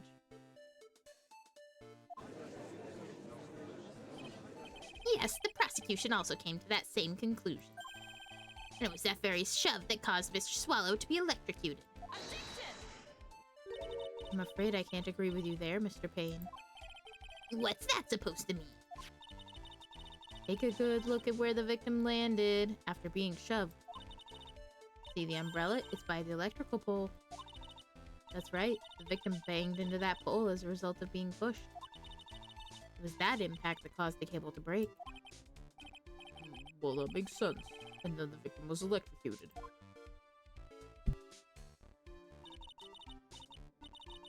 I'm sorry, Your Honor, but no, that doesn't make any sense at all. If the victim was shoved into the far pole, then he couldn't have been electrocuted by this severed cable in the foreground here. Ah! In other words, someone other than my client must have electrocuted the victim. Order in the court. Ah, the lamentations of my enemy. How I've longed to hear them. It's true, the defense is absolutely correct. There doesn't seem to be any way the defendant could have done it. Mr. Judge, sir? If I may say something? The Madam Attorney's explanation. She said some things that are a little different than I remember them. What the? Please, just once more. May I please testify one last time? Please, Mr. Judge? Of course it's alright. Just go right ahead and give your new testimony. This is it. She's finally starting to show her true colors.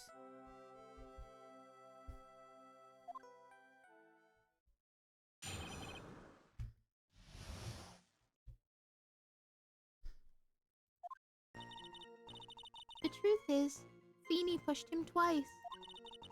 First time was into the electrical pole. That's when the cable broke. Then Dougie tried his best to run away from him, but Feeny caught up and crashed into him from behind. The cable snapping and Dougie being electrocuted, it all occurred in less than a minute. If that's the case, then why didn't you tell the police this in the first place? So after being shoved, the victim got up and tried to run away. That is when the defendant pushed him for the second time. I'm so sorry, Feeny, but I just have to tell the truth. Am I doing the right thing? Am I, Mr. Judge? Of course you are, my dear. As painful as it may seem, you are. Now then, Miss Faye, you may proceed with your cross-examination.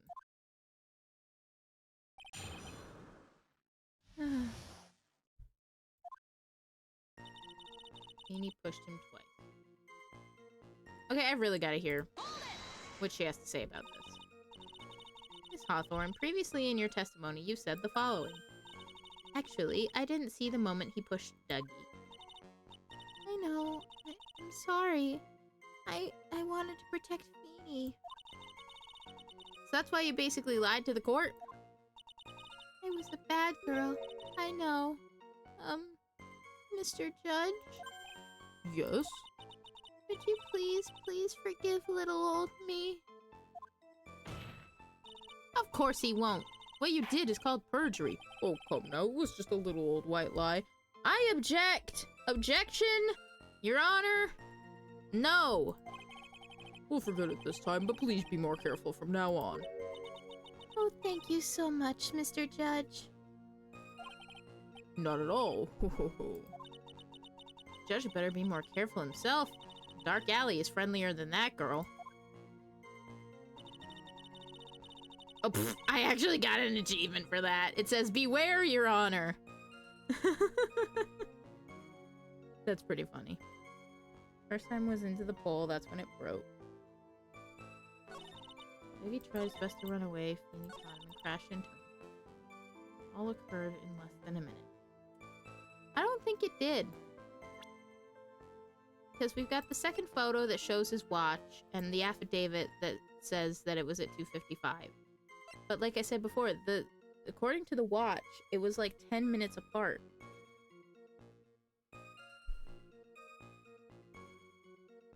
I'm gonna go with the photo, I think. That's enough, witness. I'm afraid I don't understand. You will in a minute. Could you please take a look at this picture? Oh, that medicine. That's the one Feeny likes to take for his cold. Not the medicine I want you to look at. It's the wristwatch. It stopped at the precise time the victim was electrocuted. In other words, 3:05 p.m. Yes, and your point is, Miss Faye? My point is this. What time was it when the lab suffered that power outage due to the cable snapping?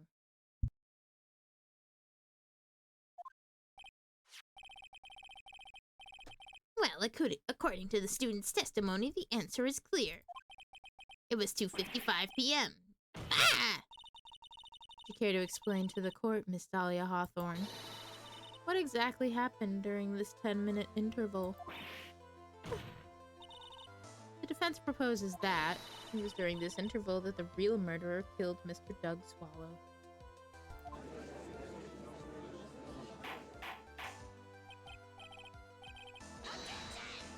Order! This is nonsense. The real murderer? Even you can't deny that the time between the cable breaking and the electrocution are completely unaccounted for. Then who was it? Who else are you saying could have done it? Flip. There's only one person who could have murdered Mr. Swallow. Only after my client had left the scene was there a window of opportunity for the real killer. Miss Faye, is the defense ready to indict someone as this real killer? Finally time. This is the moment I've been waiting for. Yes, Your Honor. We are ready. Very well, but remember, if you accuse the wrong person, you will be penalized. Think very carefully before you speak, Miss Faye. Now then, Miss Faye, let's have it. Who is the real killer? It's gotta be Dahlia, of course. It could only have been you, Dahlia Hawthorne. How can you? The defense is grasping at straws. 10 minutes passed between the time the cable broke and the time of the electrocution. What exactly were you doing that whole time, Miss Hawthorne? Were you really listening to some music while cheering them both on as they fought? I find it hard to believe that you didn't lift a finger to stop the men dearest to you. Order, order, Miss Faye. Why, that is to say, Miss Hawthorne, I believe you did witness the two men fighting on that day. However, after Mr. Wright pushed the victim and subsequently left the scene, it was you who pushed Mr. Swallow to his death by your very own hands. Ah! How can you say something so mean, Madam Fay? I didn't do anything. Miss Fay, this is a very serious charge you are.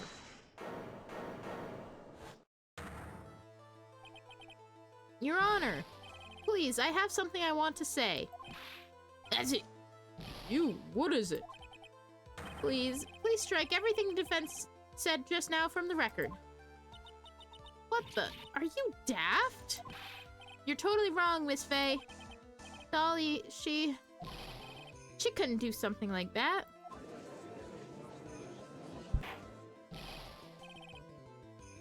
Mr. Wright, get back in your seat. Bailiff, grab that man. Ah, that's it. Leave my Dolly alone.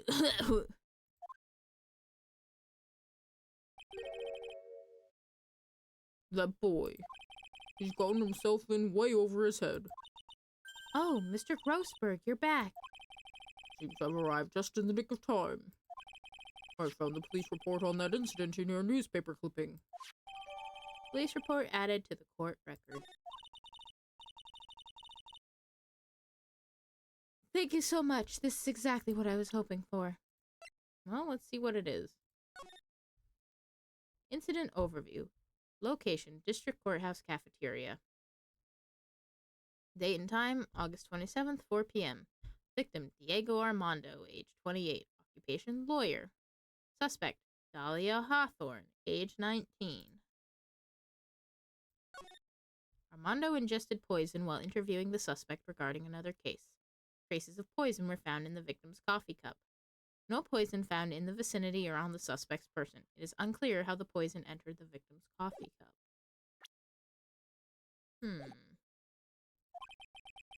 Better take a good look at it.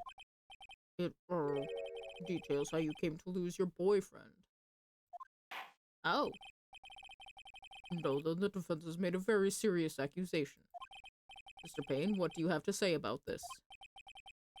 Well, really, Your Honor, May I interrupt you for just a moment, Mr. Prosecutor? Don't you worry, my dear. I have this situation well in hand. That is, go right ahead. Madam Fay, are you seriously accusing me of killing my sweet Dougie? Yes, I am. Not only am I saying you murdered Doug Swallow, you also tried to pin the whole thing on your current lover, Phoenix Wright. I told you that you should let me handle this.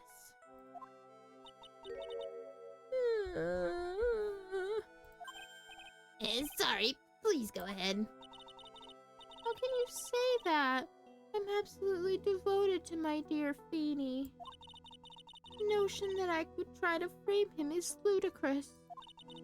This is all just too much for poor little me to bear. Oh, I believe the girl is trying to ask what on earth her motive would be.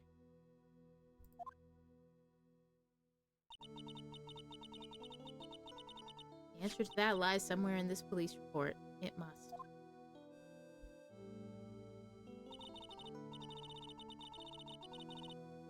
"8 months ago, an incident occurred in the basement cafeteria of this building. And then, that same day, the two of them accidentally meet. Your Honor, the defense requests further testimony from Miss Dahlia Hawthorne. Further testimony? What about? About the events of the day when she first met the defendant, Mr. Phoenix Wright.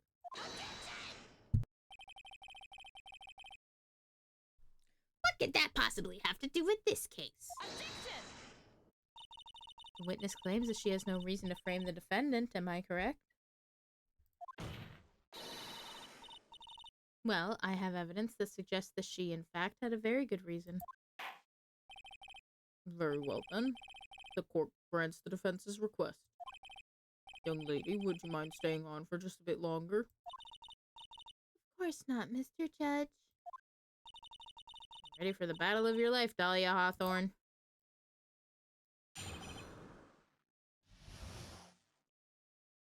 How I Met My Feeny. I first met my darling Feeny 8 months ago. It's like we were destined to meet in this very courthouse basement reading room. The moment our eyes met, my heart skipped a beat. We've been going out ever since that fateful day. We're so lovey-wovey, we literally make people sick. It's just jealousy, I think. Shut up, Phoenix. Mr. Wright, do that again and you will be held in contempt of court. Now we enter the final act of our little drama. As we used to say in the days of my youth, go get her. You say that like we don't say that kind of shit now, Grossberg. Fuck you mean? First met my darling Feeny 8. Okay, what were you doing here? The courthouse reading room? That's a strange place to meet the love of your life. That's not true, Madam Faye. After all, Feeny was not only an art student, but he was also planning on becoming a lawyer. I'm not talking about him, I'm talking about you, Miss Hawthorne. What was a literature student like you doing in a courthouse reading room?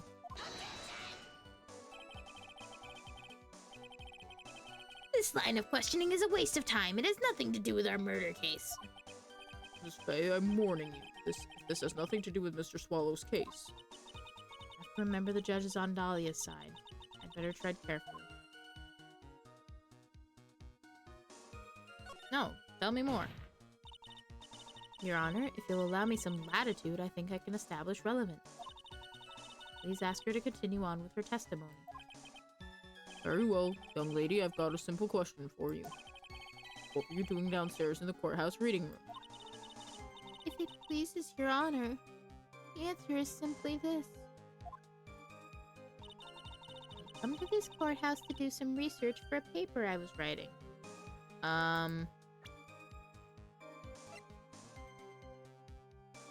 Nuh-uh. Miss Hawthorne, you weren't here because of your research paper, were you?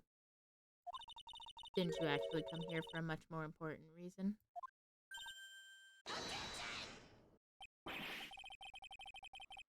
What is the meaning of that cocky smile on your face, Miss Faye? 8 months ago, right here in this very courthouse, there was another tragedy. Another tragedy? Do you mean the incident in which an attorney was poisoned? The name of the suspect in that incident is listed here in this police report. And that name is Dahlia Hawthorne. What? Dahlia Hawthorne? Yes, the sweetie pie of everyone's eye, Miss Dahlia Hawthorne. She was the prime suspect in a criminal case just 8 months ago.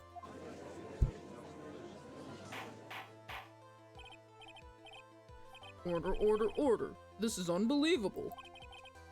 It's true then, the loveliest rose can hide the cruelest thorn. Miss Faye, that's not fair. You can't slander my witness with an unrelated case. I, Winston Payne, will not allow it. Mr. Prosecutor, I believe I was speaking. Pardon me, go right ahead. It's true that about 8 months ago, the police expressed some interest in me. Express some interest, huh? Mr. Judge, I know I'm under oath, so I'll tell you the absolute truth. I did not commit the crime that occurred during the incident 8 months ago. I see. Okay, tie the two crimes together. I've just got to stay on the offensive. Well done, Mia.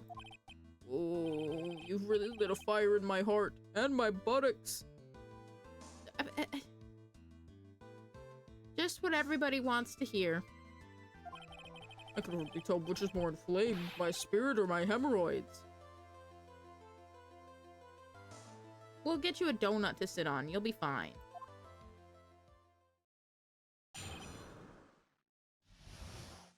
The poisoning. met the lawyer who was poisoned to discuss something in the cafeteria that day.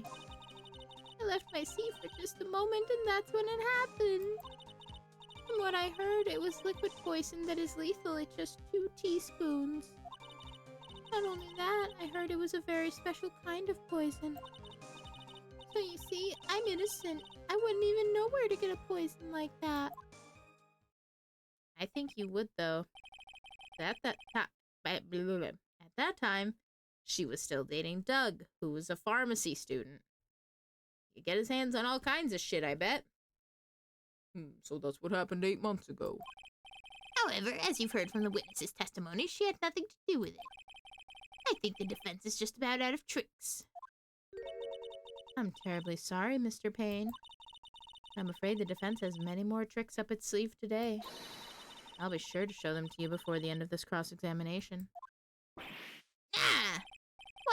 Why does the defense suddenly feel stronger?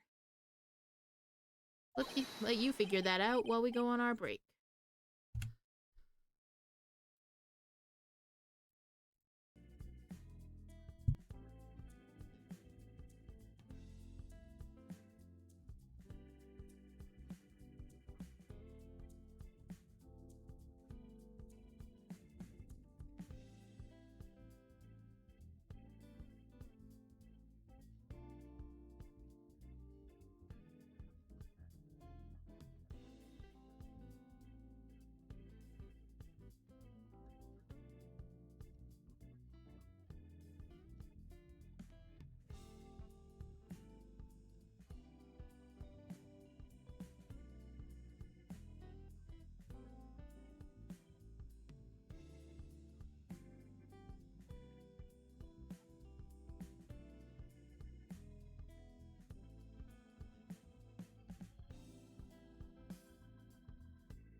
Aha, Mia!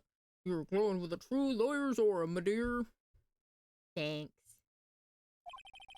That proud posture of self-confidence, absolutely smashing.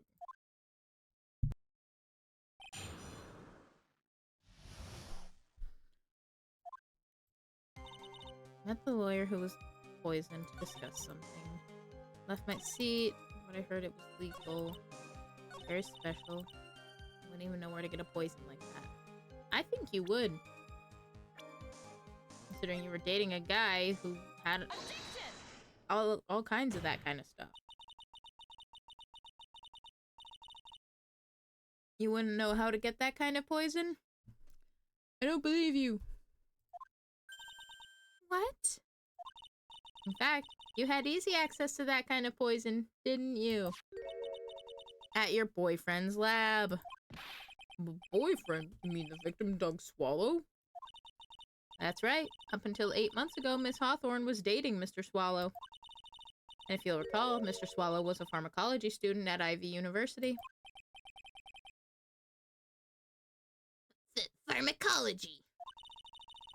The laboratory contained highly advanced chemistry equipment. In fact, without such equipment, the culprit could never have obtained such a rare and special poison. Well, Miss Hawthorne, seems you had access to such a poison after all. And then it was a matter of slipping it into the victim's coffee when he wasn't looking. The only person who could have done that was the one sitting at his table. You. Oh!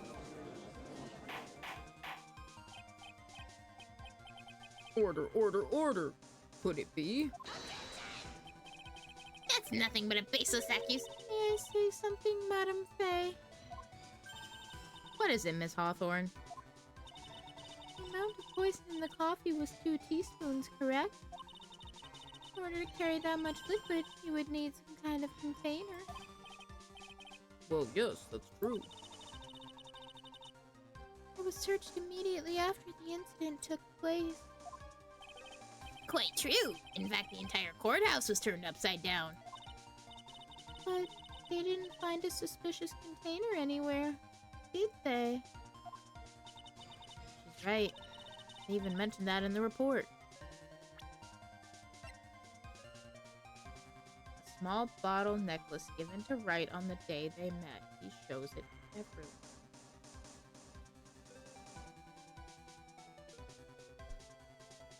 I don't know about y'all, but you could probably put something in there. A couple of teaspoons of poison, maybe? She handed off to him to make him, you know, be like her patsy. Like, oh, there's traces of poison in this. If I give it to this schmuck, it'll be fine.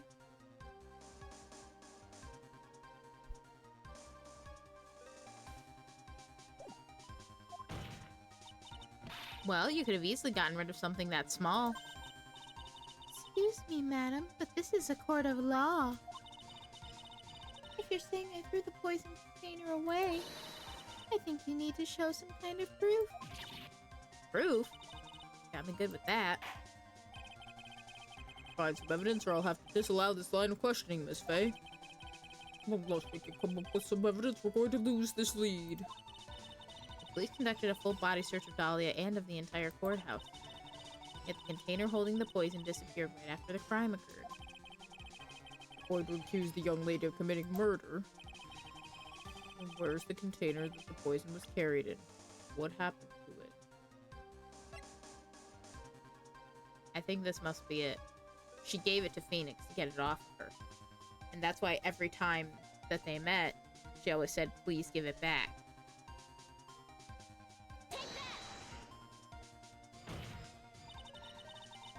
You were forced to get rid of the container in a hurry, weren't you? And that's why you passed it on to someone that had nothing to do with the case. Someone that you knew wouldn't be searched. Who is this person? Mr. Phoenix Wright, of course. So the defendant was this witness's accomplice? Of course not. She gave the poison to him disguised as a present.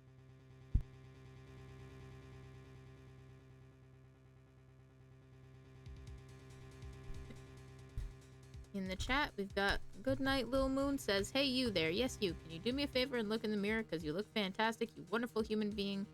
Is your name Canvas because you're an artwork and this goes for you too, chat. I also love your emotes as well. Well, thank you very much for that. Like all of my emotes were done by my good friend Supernova EX. They are quite a delightful friend and they also do their own streams and such. They do all kinds of art and things. They also play various games.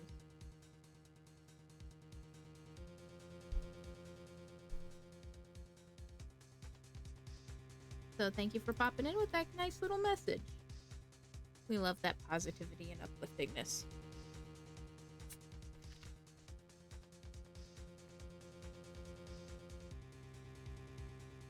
Yeah, that one's one of my favorites, Nova. Wonderful. How's your night been? It's been good. I think we're getting close to the end of this first case of the third Phoenix Wright game. And I hope you've been having a good night yourself. I appreciate you stopping by. What? But that's... That's a charming little necklace. Is this a little bottle? It's really quite cute. So what about it? What does it mean, Miss Faye? The day that the witness met and fell for Mr. Phoenix Wright was 8 months ago. August 27th, the very same day as the poisoning incident. Under the pretense of love, the witness gave my client a present. All for the purpose of hiding the one piece of evidence that would give her away. What? Are you saying that there's a deadly poison in here? No, there's no longer any poison in that bottle. What's this game about? It's a visual novel where you play as a defense attorney and you try to prove your client's innocence. This is the first case of the third game, Phoenix Wright Ace Attorney Trials and Tribulations.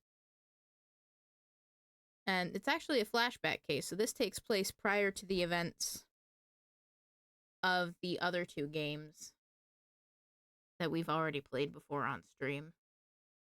Judge Judy. No, because Judge Judy doesn't allow nonsense in her court. This judge is just... This judge is the opposite of Judge Judy. Any nonsense that can happen, it shows up in his courtroom. However, I'm certain if the crime lab were to analyze it, they would find a trace amount.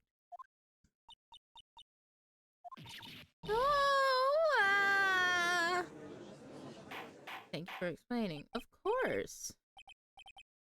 Order in the court. Objection! On behalf of Dolly, I object. Reminds me. The VODs of all of my past streams get uploaded to my YouTube channel. Links right there in the chat, including all the streams of the previous two Phoenix Wright Ace Attorney games, all complete in their own playlists in chronological order.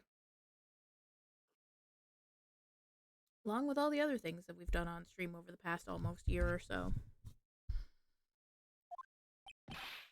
Mr. Wright, control yourself. I won't let you bully her like this. Mr. Wright, I thought I told you to stay in your seat. Mr. Wright, why? Why are you going through so much trouble to protect her? Why? But because I'm madly in love with her.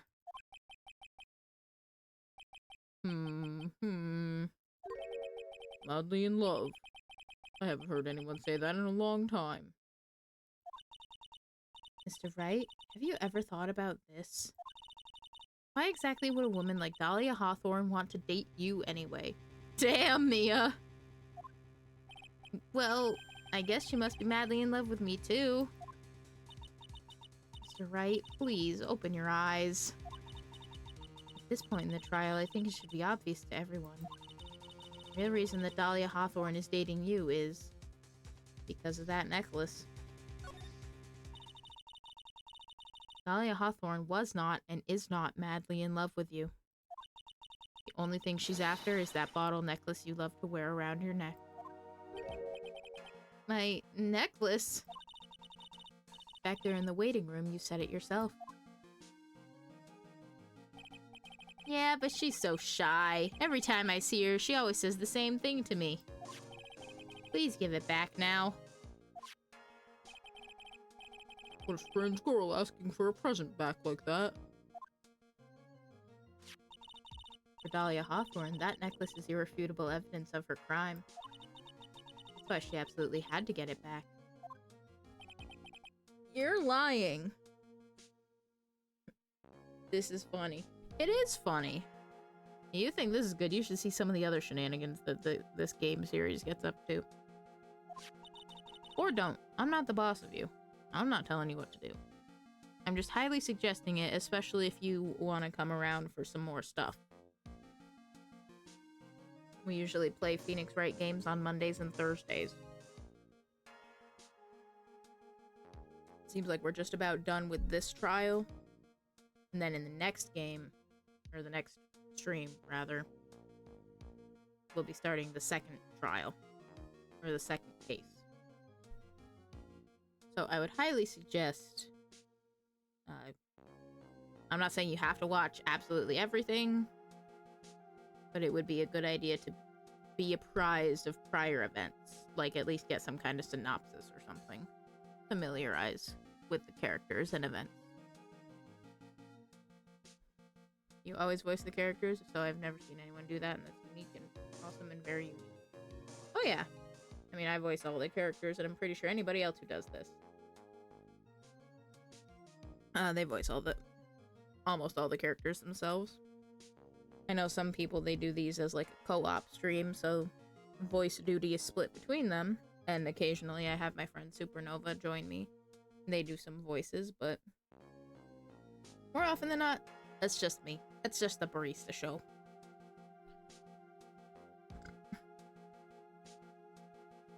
Not working right now, I'm sick. Oh no, I'm sorry to hear that. You should get some rest. Definitely didn't lose my voice. I did. Oh no. You should rest up and take care of yourself. That's more important. But you never gave it back to her. And to make things worse for her, you insisted on showing it to everyone you met. That's why she... I don't believe you. No, that's a lie! Ugh. Ah!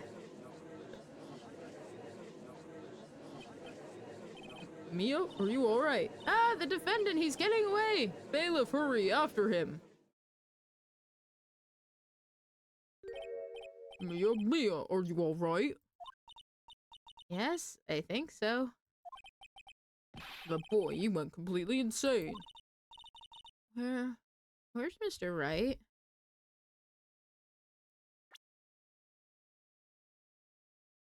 The necklace is missing from the court record.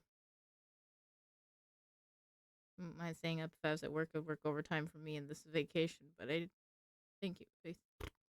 Thank you for caring. Well, yeah, I mean, you're more important. You as a person are more important than, like, anything else.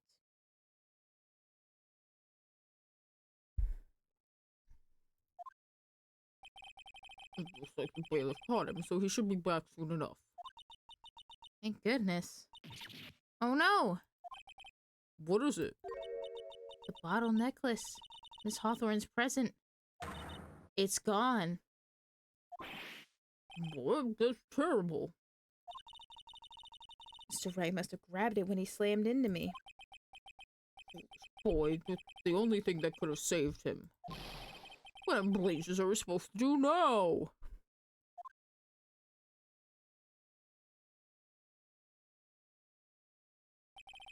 Mr. Wright, this sort of behavior is unprecedented in the history of this court.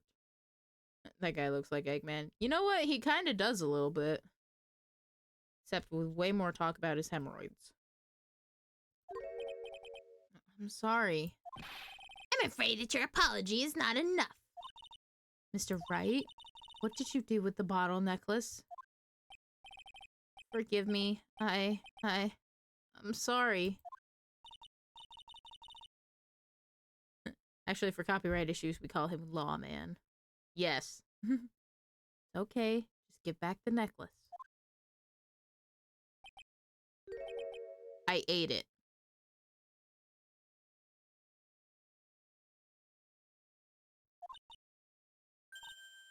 You what? You ate it. It was too big to swallow, so I had to chew it into little bits first, but yeah. What the? What? What is he doing now? Your Honor, you've got to stop the trial. Mr. Wright, are you feeling okay? Does your stomach hurt? It probably doesn't feel great considering he just ate a necklace presumably made of glass and metal. The bottle you swallowed may have had some poison left in it.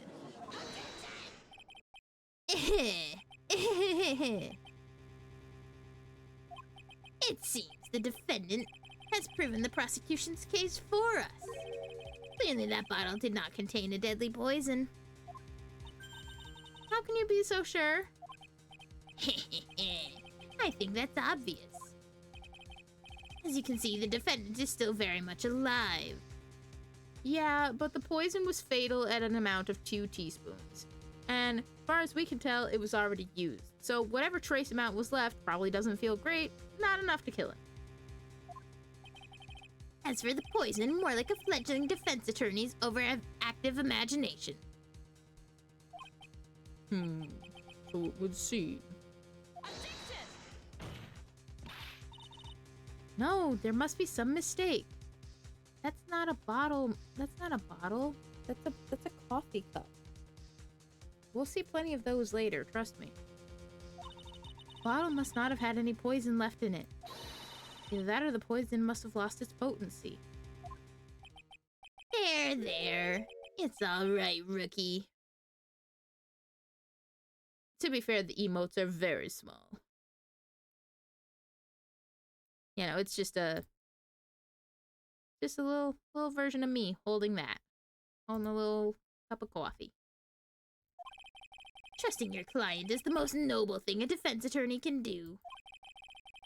And it's heartwarming to see that you placed this much faith in Mr. Wright. But that's how it is for us on the prosecution side, too. For example, I would trust the witness, Miss Hawthorne, with my very life. Which is why I can state that your assessment of her is completely wrong. That's enough. Unfortunately, Miss Fay, I cannot accept your explanation of the events. But why? This may be impossible for a beginner like you to understand. But in a court of law, evidence is everything. Even after I proved so much, is she gonna get away with everything? Well, now that the suspicion surrounding Miss Hawthorne has been cleared up, I'd like to proceed with the trial. Mr. Wright? I'm sorry, Miss Fay. It totally slipped my mind. I'm really, really sorry. I know you believed in me, and I feel like I really let you down. Mr. Wright, what are you trying to say? There's something I forgot to tell you. What is it? That day, the day I met Doug Swallow,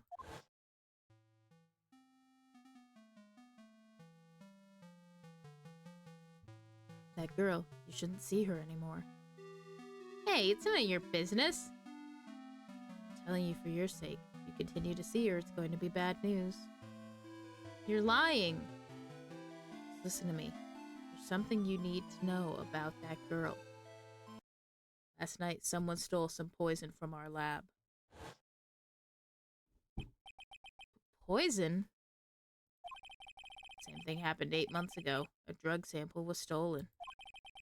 She came to the lab that time, too. It could only have been her. That girl is a thief. Stop it!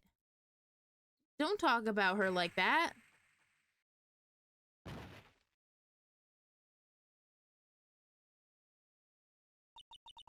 Is it true?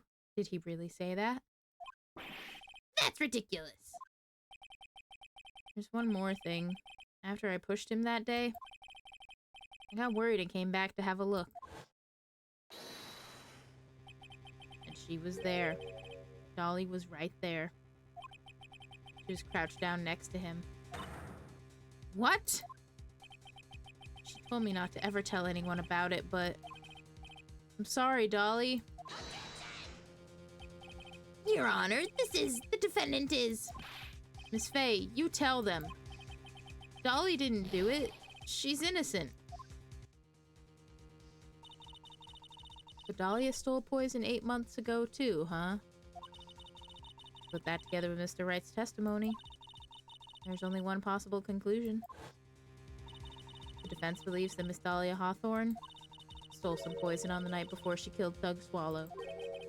The night before? Naturally, her motive for stealing it was to kill someone. Miss Fay. You're so certain of your theory, then let me ask you this. Yeah, this is your last chance. Think carefully now. There's something that she desperately wanted to get back. Therefore... Exactly who was Miss Dahlia Hawthorne planning to kill? She was gonna kill Phoenix, obviously. Kill him, get the evidence back. There was one person that was standing squarely in Miss Dahlia Hawthorne's way. And that person was Mr. Phoenix Wright. Me? That's preposterous. I really love the art style of this game. I do too. Because originally these games, the first 3 games of this series, came out for the Game Boy Advance. And the art style you're seeing here is like the updated art and sprites and everything, and I think they did a pretty good job of it. After all, it was Doug Swallow who was murdered. Well, it's true that that's how things worked out. But let's remember that Mr. Swallow died of electrocution, not poison. The person that Miss Hawthorne was planning to poison was, in fact, you, Phoenix Wright. There's no one else that it could be. Well, how can that be? I thought Mr. Wright and Miss Hawthorne were in love. Poor Mr. Wright, this must be killing him. Hang in there. I'll bring her to justice, I swear it. As I said before, the only thing Miss Hawthorne truly cared about was the one piece of evidence linking her to that incident 8 months ago. That's right, the bottle necklace. That's all she cared about. But even so, why would she go as far as to murder him? 8 months ago, just after the fall of that attorney in the basement cafeteria. Dahlia Hawthorne could only think of only one thing. How to get rid of the bottle necklace as quickly as possible. Oh, it can't be. It was a pretty good move she made, too. The evidence was missing for a long time. There was just one big problem. Although she got him to hide the evidence, Mr. Wright refused to return it to her. To him, the tiny bottle was a cherished treasure. He even showed it to everyone he met.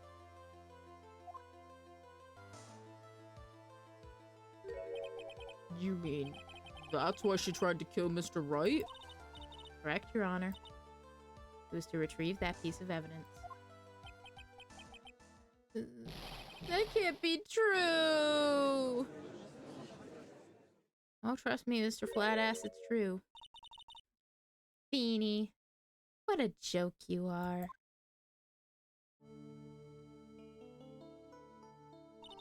Honestly, how can any woman ever count on you for anything? I even told you time and time again to keep your trap shut about me and that necklace. You disgust me. Miss Hawthorne? It appears that we're nearing the end of this trial. Fine, I can tell you plan on making me into a criminal no matter what I say. You are a criminal, Miss Hawthorne. We'll see about that. But first, where's your evidence? Seems your sniveling little crybaby of a client has eaten the bottle as a snack. Hey, old man, are you senile or something? Why don't you say something instead of sitting there with that dumb look on your face? Miss Hawthorne, what's happened to you? Are you really that shocked? Or do you prefer me this way, Mr. Judge? With absolutely no proof, you treat a voluntary witness like she's a mass murderer. Well, I have nothing more to say. I'll be heading home now, if you don't mind. But we're not finished. Fine. Then ask this nasty old hag to finish up already. I can't let her get away this time. Stop, Mia. If you keep on pushing without any evidence, you can pay the ultimate price as a lawyer. Ultimate price? You'd be forced to take off your attorney's badge forever, I'm afraid. No! You'd better think it over carefully, Miss Faye. Or should I say, Miss Gray. Ugh. Girl, I am not even that much older than you. I'm only in like my mid-20s. Shut up. Well, Miss Faye, can you provide evidence that would establish her guilt once and for all? If I mess up here, my career as a lawyer is over. But to be honest, at this point I don't have any evidence that's well-founded. Even so, I'd rather lose my attorney's badge than let her get away with murder. Your Honor, the defense would like to present proof. Impossible! You can't possibly... Stupid woman. I think I know what it is.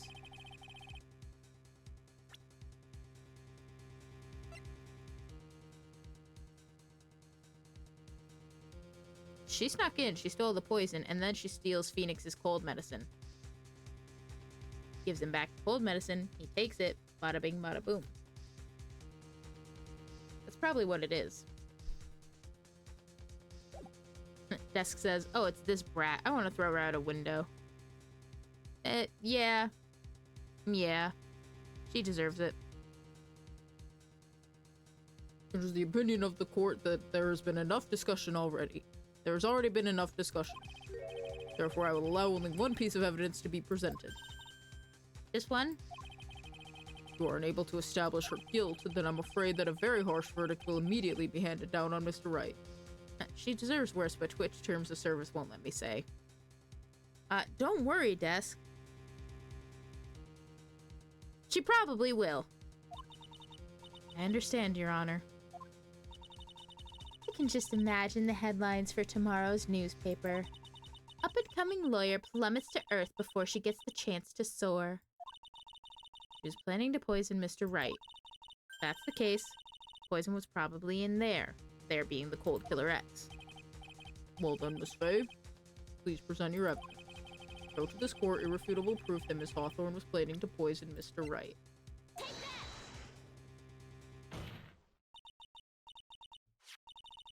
Here it is, Your Honor. The evidence that will prove her guilt once and for all. Cold Killer X, Phoenix Wright's beloved cold medicine.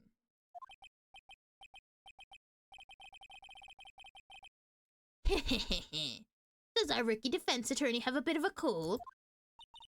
I did. I still wouldn't take this cold medicine. After all, it's been poisoned. What? Remember what the defendant said in his testimony. But I lost my bottle of it around lunchtime on the day of the accident. I always eat with Dolly, just the two of us. Oh, that's true. She was the one who took his bottle of Cold Killer X. Then she poisoned it, knowing that Mr. Wright was going to take some. Now you're really grasping at straws. After all, it was the victim, Doug Swallow, that was holding the medicine. How did it get there, though? If she stole it, she could have planted it on his body. Especially because Phoenix saw her there. Hello? I would like the court to recall the crime that happened here 8 months ago. Where did Miss Hawthorne hide the evidence? Oh, what are you talking about? 8 months ago, the poison was hidden in her bottle necklace, which she then gave to someone else for safekeeping. Someone she had accidentally run into in the reading room, my client, Mr. Phoenix Wright. Yes, that's right. She did the same thing this time as well.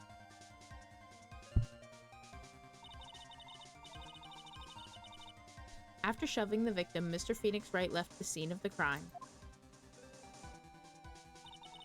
That is when the murderer, Dahlia Hawthorne, appeared. With her, she was carrying the poison bottle of Cold Killer X. This, of course, was so she could carry out her plan to murder Mr. Wright. I believe she did testify that she was going to meet with the defendant. Yes, and she heard and saw everything that happened at the scene of the crime, including what the defendant and victim were arguing about and the cut electrical cable.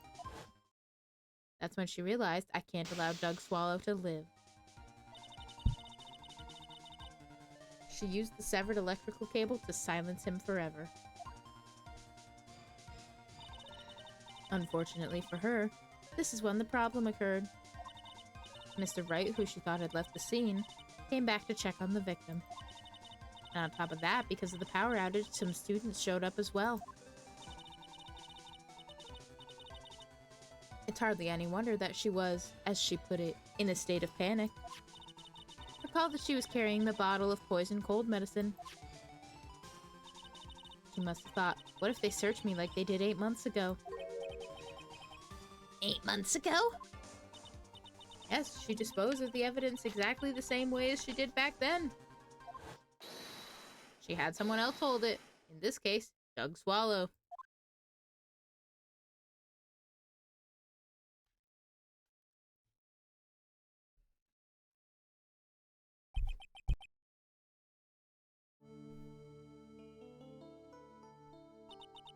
Oh, come on now, everyone.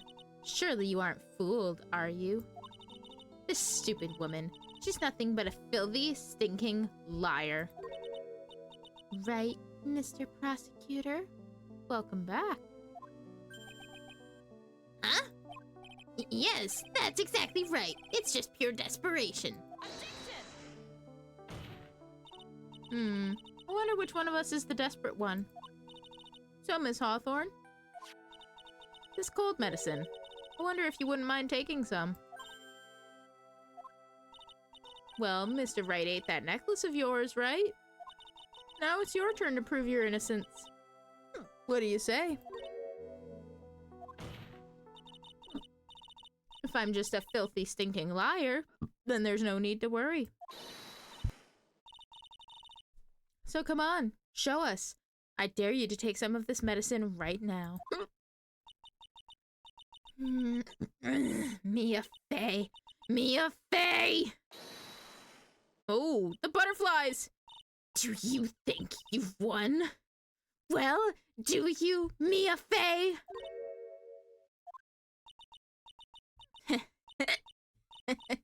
That's just fine! For the time being, victory is yours. For the time being?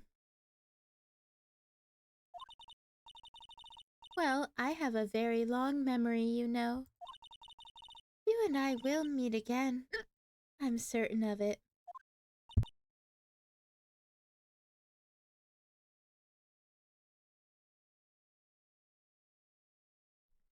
This trial has only been a few hours long.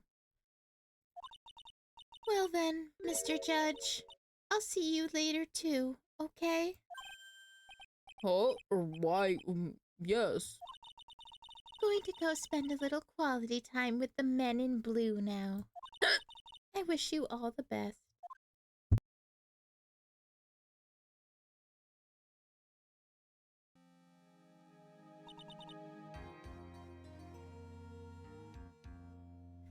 Whew. It's finally all over. I refuse to accept this. Well, they said we should end this trial, and how can they end it if it hasn't been 30 months, get it? Well, trials work a lot differently in this universe. They generally have 3 days tops. 30 days, still. They have 3 days tops. The defense hasn't shown a scrap of evidence to support their outrageous claim. But even so, your witness seems to have accepted it. I don't care. I'm Winston Payne. And I don't believe one word that this rookie lawyer has said. Well then, Mr. Payne, let me ask you this. Yes? Would you care to try this cold medicine? What? Just a little earlier, I could have sworn you said... There. It's all right, rookie. For example, I would trust the witness, Miss Hawthorne, with my very life.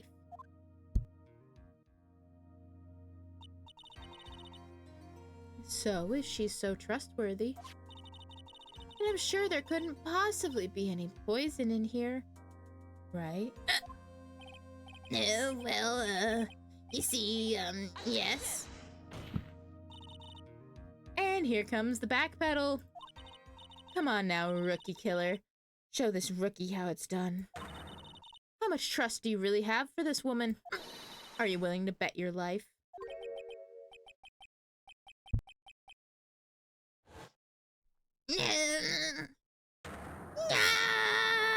My hair! It's flying off! My beautiful hair! No!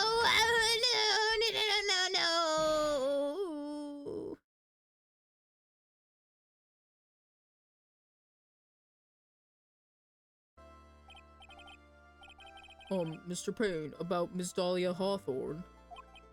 Yes, Your Honor. I'll file papers for her immediate arrest. Tragic, but not surprising. I knew there was something suspicious about her from the very beginning. No, you did not. Shut up. Why not get it tested in labs, or there isn't enough time? That would be the smart thing to do, but we're here for drama! Don't lie, just admit you were wrong. By the way, Miss Fay, Yes, Your Honor? was it just me or did you and Miss Dahlia Hawthorne seem to know each other? Your Honor, whether we did or not has no bearing on this case. Very well. Mr. Payne? This can't be happening. It's a nightmare. It's like losing to my daughter. It appears Mr. Payne has lost his spirit along with his hair.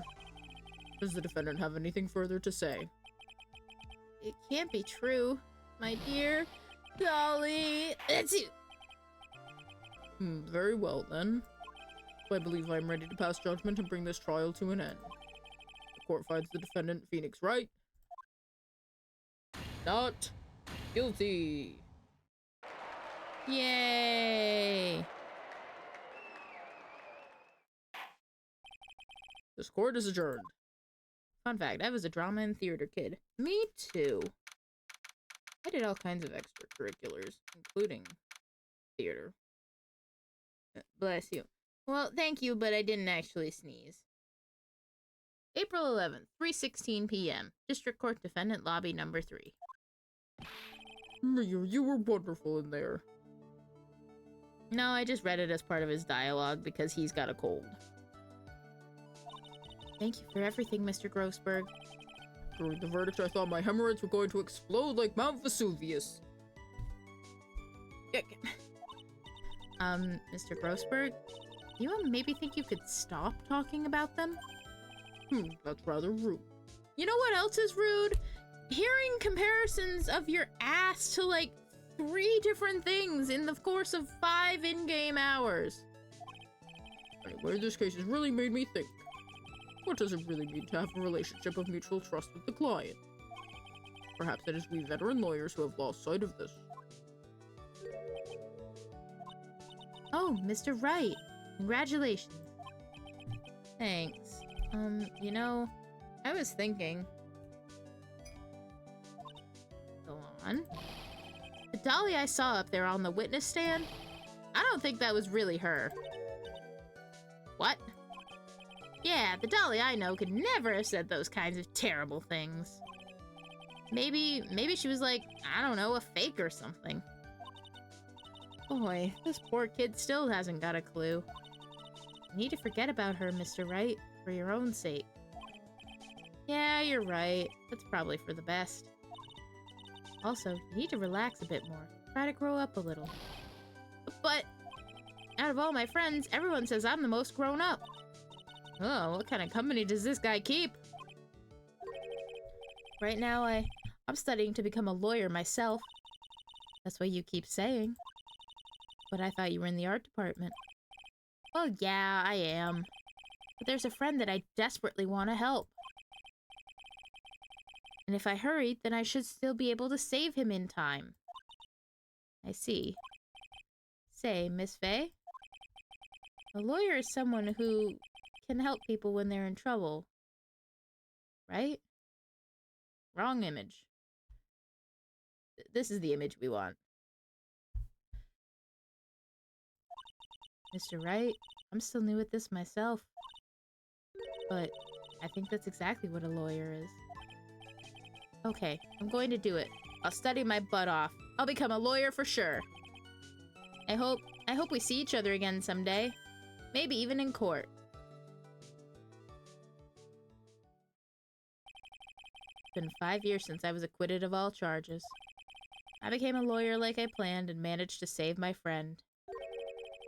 But Mia has passed on to a better place.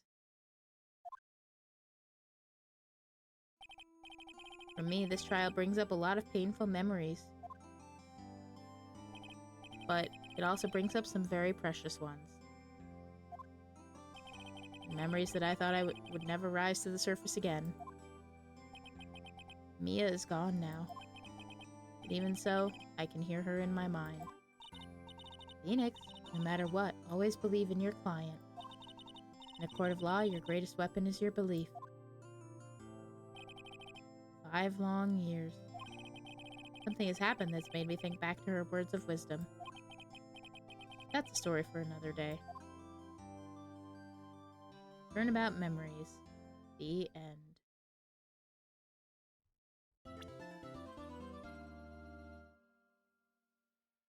to answer your question, Phoenix is the one that you play as in, like, every case before this. Like, he's the main character. That's why this is the Phoenix Wright Ace Attorney trilogy. Also, I hate to do this. I kept trying to delay it, but we're gonna hit that last ad break real quick while we get ready to wrap things up for the night. He's the main character? Okay. Yes, exactly. This was a flashback case to the very first, one of the first events.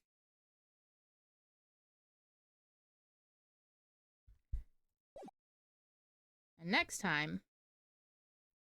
No, shh, spoilers. It's not 1 a.m.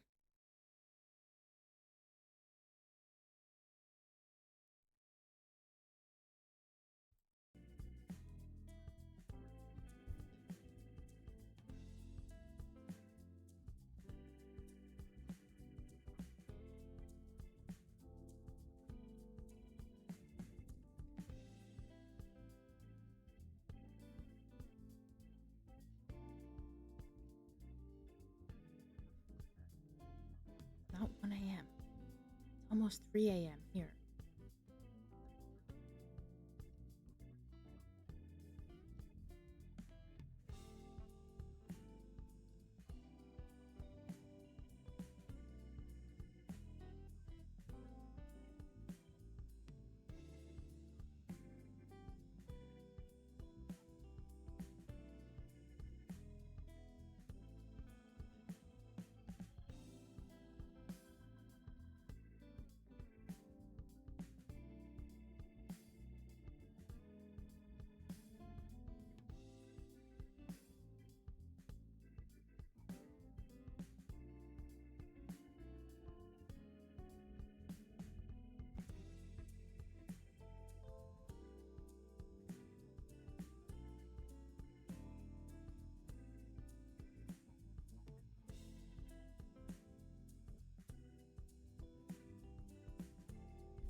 Okay, we should be back from that last ad break now. First ad was good, second was weird, and the third was AI. You know, I wish I could choose my ads so that I didn't have any AI slop show up, but, I don't think I have that kind of power. Or if I do, I don't know about it. At any rate, thank you all for joining us here tonight as we started our playthrough of Phoenix Wright Ace Attorney Trials and Tribulations. Next time we do this, we'll be starting case 2, the Stolen Turnabout. We'll probably be back in the present day. We'll probably be playing as Phoenix, and at some point we'll probably see why that flashback case was relevant. Other than, you know, seeing, oh hey, this is Phoenix. You know, baby Phoenix. Feeny, as everybody calls, well, not everybody, but a lot of people call college-age Phoenix. They call him Feeny the same way Dahlia did. Thank you for being here. Appreciate you showing up on my For You page. Oh, I was on your For You page? Hell yeah. Well, I appreciate you taking the time to come and look. I hope you enjoyed yourself. Enjoyed having you here.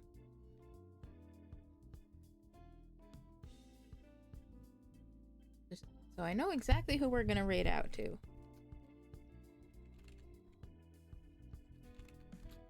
She's usually not up at this hour, I think. I did, it was fun. Well, good, I'm glad to hear that.